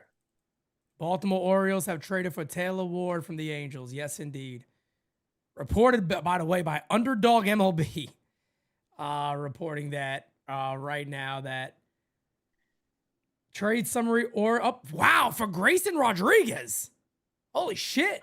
I'm not going to say anything. 1-1. I'm not going to say anything, Pete, but that would have been a better option for the Yankees, getting him in left field and just being like, Dominguez, go back to center. He's not gonna kill you I mean, until Spencer's ready. Would you have traded Louis Hill for him? That's the question. Taylor Ward hit about 36 homers, you know, a lower batting average. I think he's a pretty good defender, isn't he? He's right around the Yankees' wheelhouse when it comes to guys who strike out 150 more. Yeah. On base is Pop not homers beautiful. and all that. Good pickup, I would say, But- for Baltimore though. But I'm surprised. Wow, Grayson Rodriguez, they give it up already. Interesting. Must be they gotta probably believe something with that arm. But I guess that's I guess it's more of a fair deal. He got multiple years still left, and of course Rodriguez got to bounce back from injury and put it together there for himself. He'll be a free agent at the lockout year. They just jumped the gun early on him. Interesting, absolutely interesting. So, but again, Pete, that type of stuff is better because that still allows you to go out and sign an important free agent piece. Yeah, of course. Like the fact that the Yankees are not thinking about the next 2 to 3 years with Judge is really bad to me. I mean, I don't know, man. Unless they come out with a big trade where they get a guy like we talked about, maybe like Acuna or Ketel Marte. We know that people say Tatis, but they're not trading Tatis. I'm sorry, that's bullshit. Nobody's trading Tatis. No, Tatis ain't going nowhere.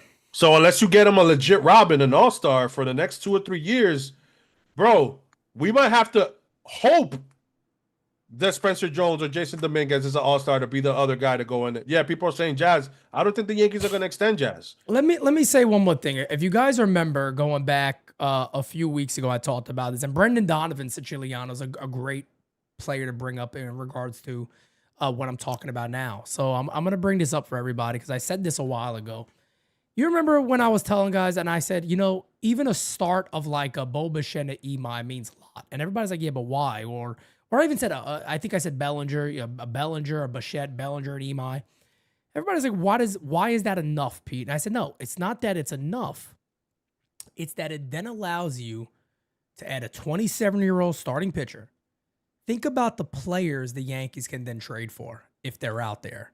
Think about the smarts you can have as a GM to then say, holy shit, I got ERC, Carlos Lagrange, Louis Hill, Will Warren, Cam Schlittler. The list goes on and on and on. I got all these starting pitchers. I got a Spencer Jones. I got a George Lombard. I really got a great pool here to make deals. Then a guy like a Marte potentially becomes available. And you go, hey, look, man, I want to bring you in here. He's available? Okay. Would he waive his no trade if I do this? Okay. I give up two pitchers and maybe a decent offensive bat. That's the deal. Well, now look what you've added to your team. And all that. And the one commitment you then got to make is Jason Dominguez is going to have to be our left fielder. And he's going to have to get used to it. And he's going to have to be right. But let me tell you this right now. Yankee fans don't ask a lot. That's not asking a lot as a Yankee fan. But those moves alone give Brian Cashman so much to work with. But they won't even do that. They won't even make a move like that. That is my concern and my problem with this club. Apparently, there's a John Heyman tweet out there. Just to be clear, some Yankee people thought there was a good chance Grisham would decline to qualify and offer. The higher-ups understood it was possible he'd accept. And again, guys, it's what we just said. He confirmed everything that I said to start the show. What did I say? I said they probably thought with the weak market, he would decline it, but they were also okay if he accepted. And that's a calculated move that they made. And that's just tweeted now 2 minutes ago by John Heyman. It's legitimately what we just said. And I know that Marte's on a no trade, but I don't believe that Marte would simply say, I'm not going to go to the Yankees if there's a deal on the table for him to go there. I don't believe he would say that. But even not him, it could be many different players. It's just when you look at the talent that's coming the next couple of years, Pete, I just don't understand how the Yankees are just so calm. And I understand a lot of money is coming off the books, but who the fuck are you going to sign is what we're trying to sell you guys, bro. This was a decent, not an amazing free agent market, but you had a couple of guys that you can go out there. I mean, listen, the Yankees might still go out and get Okamoto, and maybe somehow they do trade McMahon, and now Okamoto is a third baseman, and you got some money that you can get another reliever or another starter. I mean, if the Yankees go out and get Imai and Okamoto, and they Give me, trade give me, McMahon, I'll still be okay. bro. I'm not gonna love it, but it's more than what I already am expecting. I'm sorry to say this. You could even get crazy and give me Murakami over Bellinger at this point. Where's I'm he gonna sorry. play? I don't give a shit. He's 25 years old. I don't care. I'd rather commit to him long term than commit to Cody Bellinger long term. I'm sorry. I'm sorry. And get smart, get wise. Is he a third baseman? No. Guess what? Stanton leaves in a few years. He's playing against righties. Bare minimum. Put him somewhere else against lefties. I don't care. The guy's power is stupid. His on-base percentage is going to be stupid. Is he going to look ugly on a lot of pitches? Potentially. But if that's the way you want to run with your organization, maybe him batting, maybe him being protected by Aaron Judge is insane. Those are the risks I'm talking about. You want to commit to Cody Bellinger, okay. How about commit to the youth? Commit to a guy that's 25, 26. Now, I'd take Bo Bichette over all those guys, but it ain't going to happen. So I'm just trying to figure out a way that the Yankees become a better team and maybe they take risk. And look, does that mean that you accept him over a guy like a Ben Rice? I'd hate to say that, but he becomes a great trade option then. These are the type of shit that the Yankees got to think about. Now, people are going to hear it and go, Pete, you're nuts, because I said before, Ben Rice probably puts up better numbers than him next year. I think Ben Rice is a really good player. But the Yankees are in a position now where they got to be a little wild. If they want to play it safe, playing it safe right now ain't going to win you shit. Playing it safe will not win the Yankees a damn thing. And if you think that's wrong, you're nuts. If you think the Yankees shouldn't upgrade shortstop because they got Volpe, you're nuts. If you think they shouldn't upgrade third base because McMahon's under contract, you're nuts. If you think they shouldn't add a starting pitcher because they got commitments to other ones, you're nuts. I would attack that. They have to be risky. I would attack that before I get Murakami, and that's why I'm saying, like, I would rather get a Bo where you, like, my thing is that even if Bo is not, we know that he's not going to be your shortstop of the future because you want George Lombard there, but George is at least 2 years away, then Bo can fill that gap for 2 years. Worst case scenario, you move him to second or third after that, or second base. Then you look for a third base. Or if you don't do that, then you trade for a guy like Ketel Marte, or you trade for another guy that's looking like shit. I said this time and time again. I'm sorry, man, but I would have loved to fucking the Yankees traded for Byron Buxton, and they said Grisham, you can go. I would have gambled on Byron way more than Grisham, because at least, yes, he's only played 110 games the last 2 years, but go look at his WAR and go look at what he does the games that he plays. Yeah. As long as he's ready in October, it doesn't really matter if he plays 120 games. It really doesn't.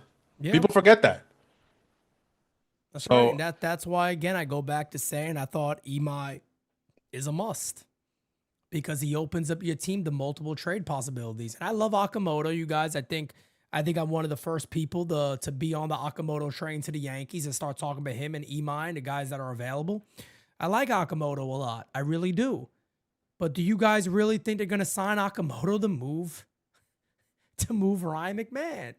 That ain't your GM. If Dave Dombrowski was here, maybe you could have that conversation. If a GM like that was here, maybe you'd have that conversation. Maybe all these things we talk about right now, you'd say, maybe he would look to blow it up in a different way and get a little wild. They need to get a little wild. The problem is they want to play it so safe. Can't play it safe when you got a generational player, one of the greatest players of all time, like Aaron Judge. Well, you saw how a lefty worked with Judge and Juan Soto. Well, the one thing you do know about Murakami is there's an 80 grade power scale there, and he walks a lot. Well, if you trust your hitting coaches, which there's no reason to believe you should, haven't really improved anybody quite often. Or Aaron Judge says, I don't even use those guys. He made a joke about it, if you remember. On the podcast with Mookie Betts. Yeah, but I don't use those guys. Can you get lightning in a bottle with a guy like a Murakami? I mean, I'm sorry, but... And I know everybody's going to sit there and I don't know, for me it sounds like I hate Cody Bellinger, and I don't. Because again, a 4-year deal, I'd take Bellinger right now. If there was a 4-year deal out there, I'd say, yes, take it, go for it. I like that idea. But if you're going 6-7 years, I'm sorry, man. I'm taking more of a gamble. And maybe that's not smart, Pete. Well, fuck it. Nothing has worked out. I'm staying away from Murakami. I'd rather Okamoto, but I understand what you're saying. But the scary thing with those two is really simple. Is Murakami could be great. Like Murakami could be legitimately game changing. And I was looking more into this. A lot of people said, well, he made poor contact with pitches down the middle. Well, in Japan, Ohtani did too. I'm not saying he's Ohtani, but Ohtani struggled with that too. For whatever reason it is, they hit. But for him to hit the way he hits on fastballs over 93, I mean, that's bad, dude. I talked to somebody else about that too, and they said they seen him in person hit 96, 97 miles an hour balls out of the stadium. Could be counts. It could be a lot of different things. It could be tricking him in counts. It could be a weakness he has that could be changed over time. People forget he is also 25. He's going to be 26, I believe. It's not like there's there is a lot of baseball played in. Again, I'm not advocating here. I don't want anybody to say, Pete, you did a flip on that. No, I'm not advocating on it. I'm just simply saying you got to become risky. You got to become risky. It's official, folks. Pete is team Murakami, and I'm team Akamoto. No, I love Akamoto. I love both of them. I don't believe the Yankees get either one of them at this point. But I'm just saying. Which is dumb because you would want them to adapt into the Japanese market. No doubt about it. Money-wise. Even his answer on that sucked, Brian Cashman. Because I forgot what reporter it was, but somebody was literally like, are you guys looking to get, we always kind of look, but these guys have made decisions to go somewhere else. Like, bro, that's not the fucking question. Overwhelm one of these guys. You're in New York City. Yes. You're in New York City. It's a great market for Japan. You've already had the success there. How can you guys not sell New York? I know. On a Japanese player? Yeah, it's not an Amish player. Tanaka. And you're saying, hey, Amish guy, come to play in this big-ass city. With electronics all around you. Matsui, Tanaka. Come on, bro. When Ichiro was here, it worked for the little time, the half of the year. Like, I'm like, there's obvious things this team can do, but I just feel like they're going to fall right back into the same trap. You got a shitload of young potential starting pitchers that are available. That could be available if you add another starter, because I think the Yankees would be concerned to say, let's give up a lot of that depth because we got two guys already out. Fair game. Will Warren, believe it or not, Will Warren has value. I'm not saying he's going to get you a great player, but he could get you somebody that helps you somewhere else. ERC got a lot of value. Carlos Legrand got a lot of value. I'm not saying, raising my hand saying, please get rid of these guys. No. But if you get an EMI, it gives you a hell of a pool to trade for anybody that can become available to get yourself better. But again, the Yankees, for whatever reason, have some of these positions, it seems like, on lock. I don't think they deal Jazz, as Francis has said multiple times. I've disagreed with him every time. Not because I disagree with the idea. I disagree that they would actually do it. Same thing with Ryan McMahon. Yeah, Pete, but then if we get Martin, maybe they're not going to move Ryan McMahon. I don't believe he will. The only guy I believe he definitely would trade is Jason Dominguez, as I've been saying for 2 years. Look at the guys that we lost to. It's hard to be confident. Some of the guys that we lost to Rule 5 that we were like, TJ Rumfield, I think could have been traded. A couple of guys could have been traded for anything, and you're just losing them in Rule 5. Bro, Caleb Durbin was a finalist for Rookie of the Year. Don't. Caleb Durbin was a finalist for the Rookie of the Year. He plays third base. What's the one in Texas too? What's his name? Oh my, Josh what? Smith. Josh Smith. I think it's Josh Smith. So the Yankees have had guys that we've talked about. I mean, we were talking about Caleb, especially me when I saw him in spring training. I'm like, this kid is a hard nose. He's a ball player. He's a hustler. He's not going to hit up. He's not a pop guy, but he's a good on-base guy. He plays multiple positions, including outfield, and he's fast, on the bases. It's exactly what the Yankees needed. Another righty hitter as well. And finished with a 3-point-something WAR this year, $700,000, and you're paying with a plus defender as well. He's not McMahon, but he's a plus defender, so he's slightly below McMahon for $700,000. The Yankees could have allocated $14 million of McMahon somewhere else. And this is what I mean. You're misspending, you're mishandling the money that Hal is giving you. The reason we're mad at Hal is because he continues to bitch about the spending and to bitch about the payroll, and he doesn't show up he doesn't show face. That's the main reason we bitch about Hal. And because he doesn't hold Cashman accountable. That's why. Because it's honestly, if we're all being honest, this is Cashman's fault because he's misallocating funds. Cashman can be great at trades. He can be great at small moves. But my God, does he fuck up these fucking high end AAV fucking deals, bro? Like If you you just go down remember, the list, man. It's horrible. you remember when he I remember was, when. I think it was gonna be, he had to be re-signed, I believe, at that time, as Izzy says, ho ho ho, Merry Grishmas, everyone. Yep, Come. the Grish that stole Christmas is what he is. But you remember, I used to say this a lot about Hal Steinbrenner. I said, man, it would be so easy to kind of lead Brian Cashman out of this role and flip it and go to somebody new. You can literally pull up sports track or whatever the hell this site is called that has all Correct. like that has all the amount of money on rosters and things like that you have out there. You could literally pull that damn thing up and go, why is my 300 and something $1 million going to all this? Like legitimately, like Brian, like I gave you this money. How is this where this is going to? It's not working, man. Like we got to figure something out. You're like family, so I'm not going to fire you, but you got to accept a different position or I'm going to have to. We got to figure something out here because this ain't it. And this ain't it, bro. And I've told people all the time, there's a lot of people out there that go, Brian Cashman is a bottom 5 GM in baseball. And I say, no, he's not. He's not. Brian Cashman does parts of his job good. He's pulls off good deadlines every now and then. It makes you excited. Problem with this team is he could deny it all he wants. They've given into this model. Whatever this process is that they feel is, again, I don't know the end goal of what this deal is. I have no idea what that end goal necessarily is. But what are you gonna do, man? I don't know what the quote unquote process is. I don't know what that is. If it's not winning a World Series, again, what is it? Wins and losses don't matter based on somebody's job if they're following the process. So winning has been accepted. And that's what you're seeing. You're seeing a team who feels we don't have to go crazy. We don't have to go all out. We don't have to do what a team like the Dodgers are doing. We don't have to. And that's where they are. Just handle your money wisely.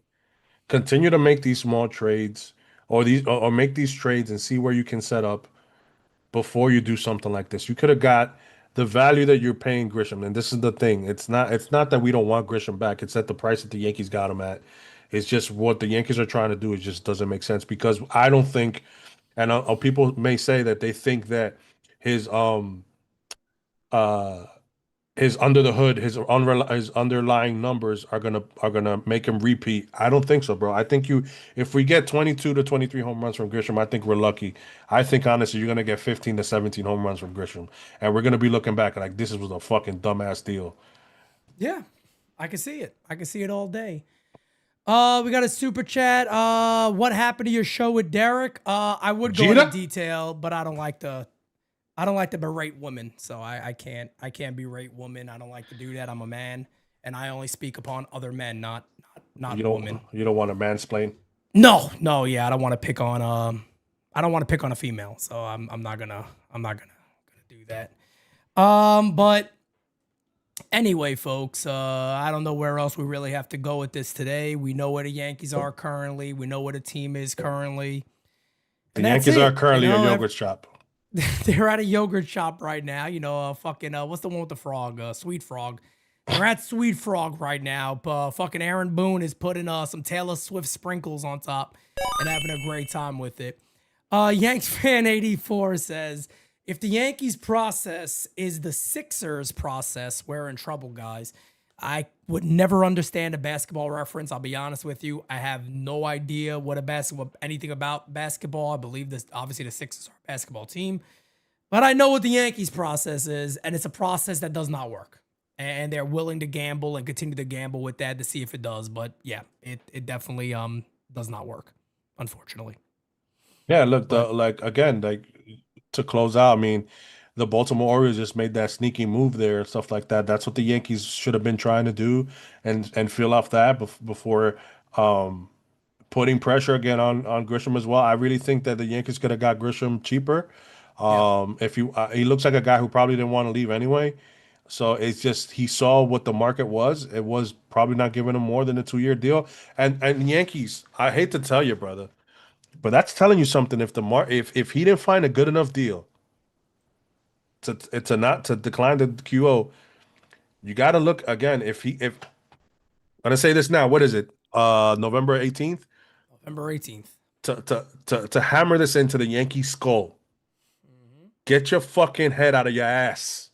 You're not that good. If the market is telling you that Grisham is not worth 2-3 years, that's why he's not. He didn't decline your option. There's something there, and if he ends up being the bust that a lot of us Yankee fans think he will be, you're gonna look more like a jackass, and all we're gonna hear is, "But the projections had him at this." Fuck the projections, man. What projections are you using? Maybe that's the issue. Maybe our projections. Do you ever thought about that? Maybe the fucking spreadsheets or the guys that you have clocking in the fucking keyboards are not doing their job correctly? Maybe that's the issue, Brian? Like, what the fuck? That's my whole thing, man. You guys audit yourselves. You guys are fucking pieces of fucking assholes, bro. A fucking Ivy League fucking bitch ass motherfuckers, all high and mighty on their fucking high horse, spitting on everybody in the bottom, thinking we're smarter. Well, what has that got you, Brian? Have you won anything, Brian? I'm looking up at you because you're on your high horse. Have you won anything, Brian? That's how New Yorkers yell at him when he's going down a skyscraper. They just look up at him and start screaming at him there. But I threw something in the chat real quick because Kev is right. I want to see what the rest of the fan base thinks. I said, will Grisham have the same / better year in 2026? So far, 87% say no. And I'm pretty sure that number probably sits around that same area, above 75% or so would say no. That's kind of where it is. But, guys, obviously here at MLYU, we're going to have updates for you guys a lot. You already know the deal. We don't stop over here. There's no time that we're really taking off, of course. The off season is starting to pick up. A lot of movement today, of course. Winter meetings around the corner. We stay live for those throughout the majority of the day. So it's gonna be fun to say the least. Let's see if the Yankees prove us wrong. Maybe that's something that they'll make us happy about. We kind of turn the frown upside down, but it's just hard to be confident. So if you're a Yankee fan out there right now and you're saying, "Man, I'm just not confident," you're not alone. You're not alone. So understand that the majority of this fan base does feel this way. Whether they want to admit that or not, they're concerned about what this team will do the rest of the way after a deal like Trent Grisham. Because again, I go back to it. I don't think Yankee fans hate Trent Grisham. I don't think that's the case at all. I don't think Yankee fans see Trent and go, "I never want to see this guy again. I can't stomach him." I don't think he was really one of those guys. I think the problem, again, just exists. You just gave him 22s, like Kev said. You don't think if you called the agent up and said, "Hey, look, man, we'll give you 2 years, $30 million," and he would have accepted that? Give you 2 years, 26, 2 years, 25. I think you would have had a chance to lock that deal in. Hey, we're not going to, or even before it, we're not going to offer the qualifying, but we want to sign you a 1 year, $15 million deal. I think there's a chance he takes that. I think there's a chance that if you're committed to this player, then make a commitment to him. The Yankees believe that he would walk away, but they were very willing to accept the $22 million that he'd take. That's who they are. That's who they've become. Instead of biting the bullet and say, "Fuck it, we're not even going to do that because we want to get really better," they decided again to play it safe. And that's what they did. They played it safe. Some people are going to sit there and go, "Yeah, but he played them." No, he didn't. He didn't play them. They're accepted that he's coming back at $22 million. It's not only one side to that coin. The other side of that coin was the Yankees had to realize, hey, he could accept this. And they sat there and said, "Great, if he does. It's okay." Welcome back. I think Cashman talked about that. On his they said if he accepts it, he was like, "No, we'll still negotiate with Bellinger. We'll be okay with that." He's right. Of course they were. There was no people saying, "Oh, he got played." No, Grisham didn't play dick. He didn't play nobody. If anything, they played themselves because they can't make their minds up. It's more of the same. There's no such thing as a bad 1 year deal. Well, I'll tell you what. Look at shit like that. I'd rather have Ward on a 1 year deal than fucking Grisham, and let Jason play center field, and bring up Spencer Jones. He's on your 40 man anyway. At one I'd point, rather have Mike Johnson on a 1 year deal playing center field. At what point are you? Mike Johnson. At what point are you going to trust the youth and commit to these guys? Because again, like we said, there's not much in free agency. And some people are saying 2 hours on Grisham. No, we talked about multiple things about the Yankee front office and other possible moves that they can still make and what they have left. But it's more of a rant, a long rant, because a lot of fans feel this way, and this is why we're here, because we agree with a lot of you guys. We don't think it was a smart move. A lot of people don't think it was a smart move. Some people are just going by the surface numbers. If we go by that, then what are we doing? Like, are you really surprised that the Yankees gave a guy who hit 34 home runs? I fucking hate people that talk this way, bro. That's how We'll they talk, talk, but we'll talk in I'll- 6 months.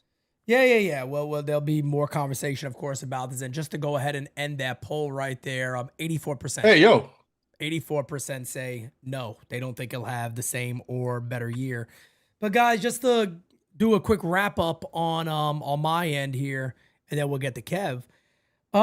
Again, still busy off season. I'm very, very hopeful I could come on here and, the Yankees make some good moves and we go, all right, look, that's something I could get behind. And even with Trent Grisham there, cool. Maybe Trent Grisham pops 25 homers this year, does halfway decent, plays a little better defense in center field. And who knows, maybe we get shocked and there are some additional good moves that are made. Who the hell knows? We never know. And I'm not gonna bet on it, but I'm also not gonna sit here and say I hope that's not the case, because of course I do. And I want to be able to go live with you guys and go, damn, that's shocking. Good move by Cashman. And that's the thing, is that a lot of times, a lot of this stuff is perceived as, oh, it's negativity, or do you really want to see the Yankees make the moves? Yeah, we do. We do. We want the Yankees to be the best team possible. It goes back to what my captain, Derek Jeter, said. We boo because we want to cheer. And it really just comes down to that. We boo these moves because we've seen year after year the Yankees make the same problems. The one big World Series move the Yankees made, guess what? They went to the World Series. Thank you. Which is So a no-brainer. Which was a no-brainer that we all talked about. You can talk all you want about the defense of Cody Bellinger and what he brought to the team and the year he had and Trent Grisham's year and blah, blah, blah, blah, blah, blah, blah. The one big move the Yankees have made that shocked the world, they went to the World Series. Can you do a move like that every year? No. It's not always available. Can you significantly make your team better every year? Yeah, because the Dodgers keep winning and they keep making the team better. So yeah, you can. Problem is, and why we feel the way we do because of Trent Grisham is back on a 1-year deal, is exactly that. What else will the Yankees do? Got time. No doubt about it. They got time to make us very happy. We'll see. We'll see. Kev, give you some final remarks. Big sleeps, go fuck yourself. Oh my God. Right before you said you were talking, Yankee Slut just tweeted. Trent Grisham did have good underlying data last year, as did Yonder Alonso in 2017, as did Jesus Aguilar in 2018, as did Jurickson Profar in 2024. Wow. I mean, this guy is a nerd. That's a great He's a nerd killer, honestly. And he is a nerd. Yankee Slut is a nerd, but he's he's an objective guy. He calls out the Yankees when they need to be called out, and he keeps things objectively, and that's all we've been talking about here. We're not saying to put a bow on Trent Grisham. We're not saying it was a bad move to bring Grisham back. It was a bad move to bring him at that price if the Yankees do not spend over 305. Yep. And to that, thank you so much, guys. Smack that like, hit that sub. If not, I'm going to smack my butt cheeks across this fucking screen. Hey, yo. With that being said, guys, have a great rest of your night. Get some sleepy, folks. Who knows? Maybe we'll have an emergency meeting tomorrow, too, but we're taking it. We're taking the emergency meeting thing. Sorry to the Tate brothers. I know they kind of started that thing, but Pizza Minetti and MOYU, we're bringing emergency meetings right here to the Yankee universe, damn it. Emergency meetings are now here. The Yankees have signed Starlin Marte for 1 year. He's Dominican. They won't do that. Probably, you're not wrong about that. Guys, much love to all of you. Peace out, baby. Until next time, guys. Could be very soon. Who knows? Maybe mañana. Talk to you guys later. Peace. We got it next. That's how you finesse. We come for they next. We come to collect. Did it all on my own, yeah. When it brought it back home, yeah. Now they calling my phone, yeah. But I'm all in my zone. They not a threat. Tell them reset. When they at they best, we still not impressed. Did it all on my own, yeah. When it brought it back home, yeah. Bought a watch with the stones, yeah. Caught them watching my throne, yeah. Ain't no one doing the shit that we doing. Ain't nobody moving.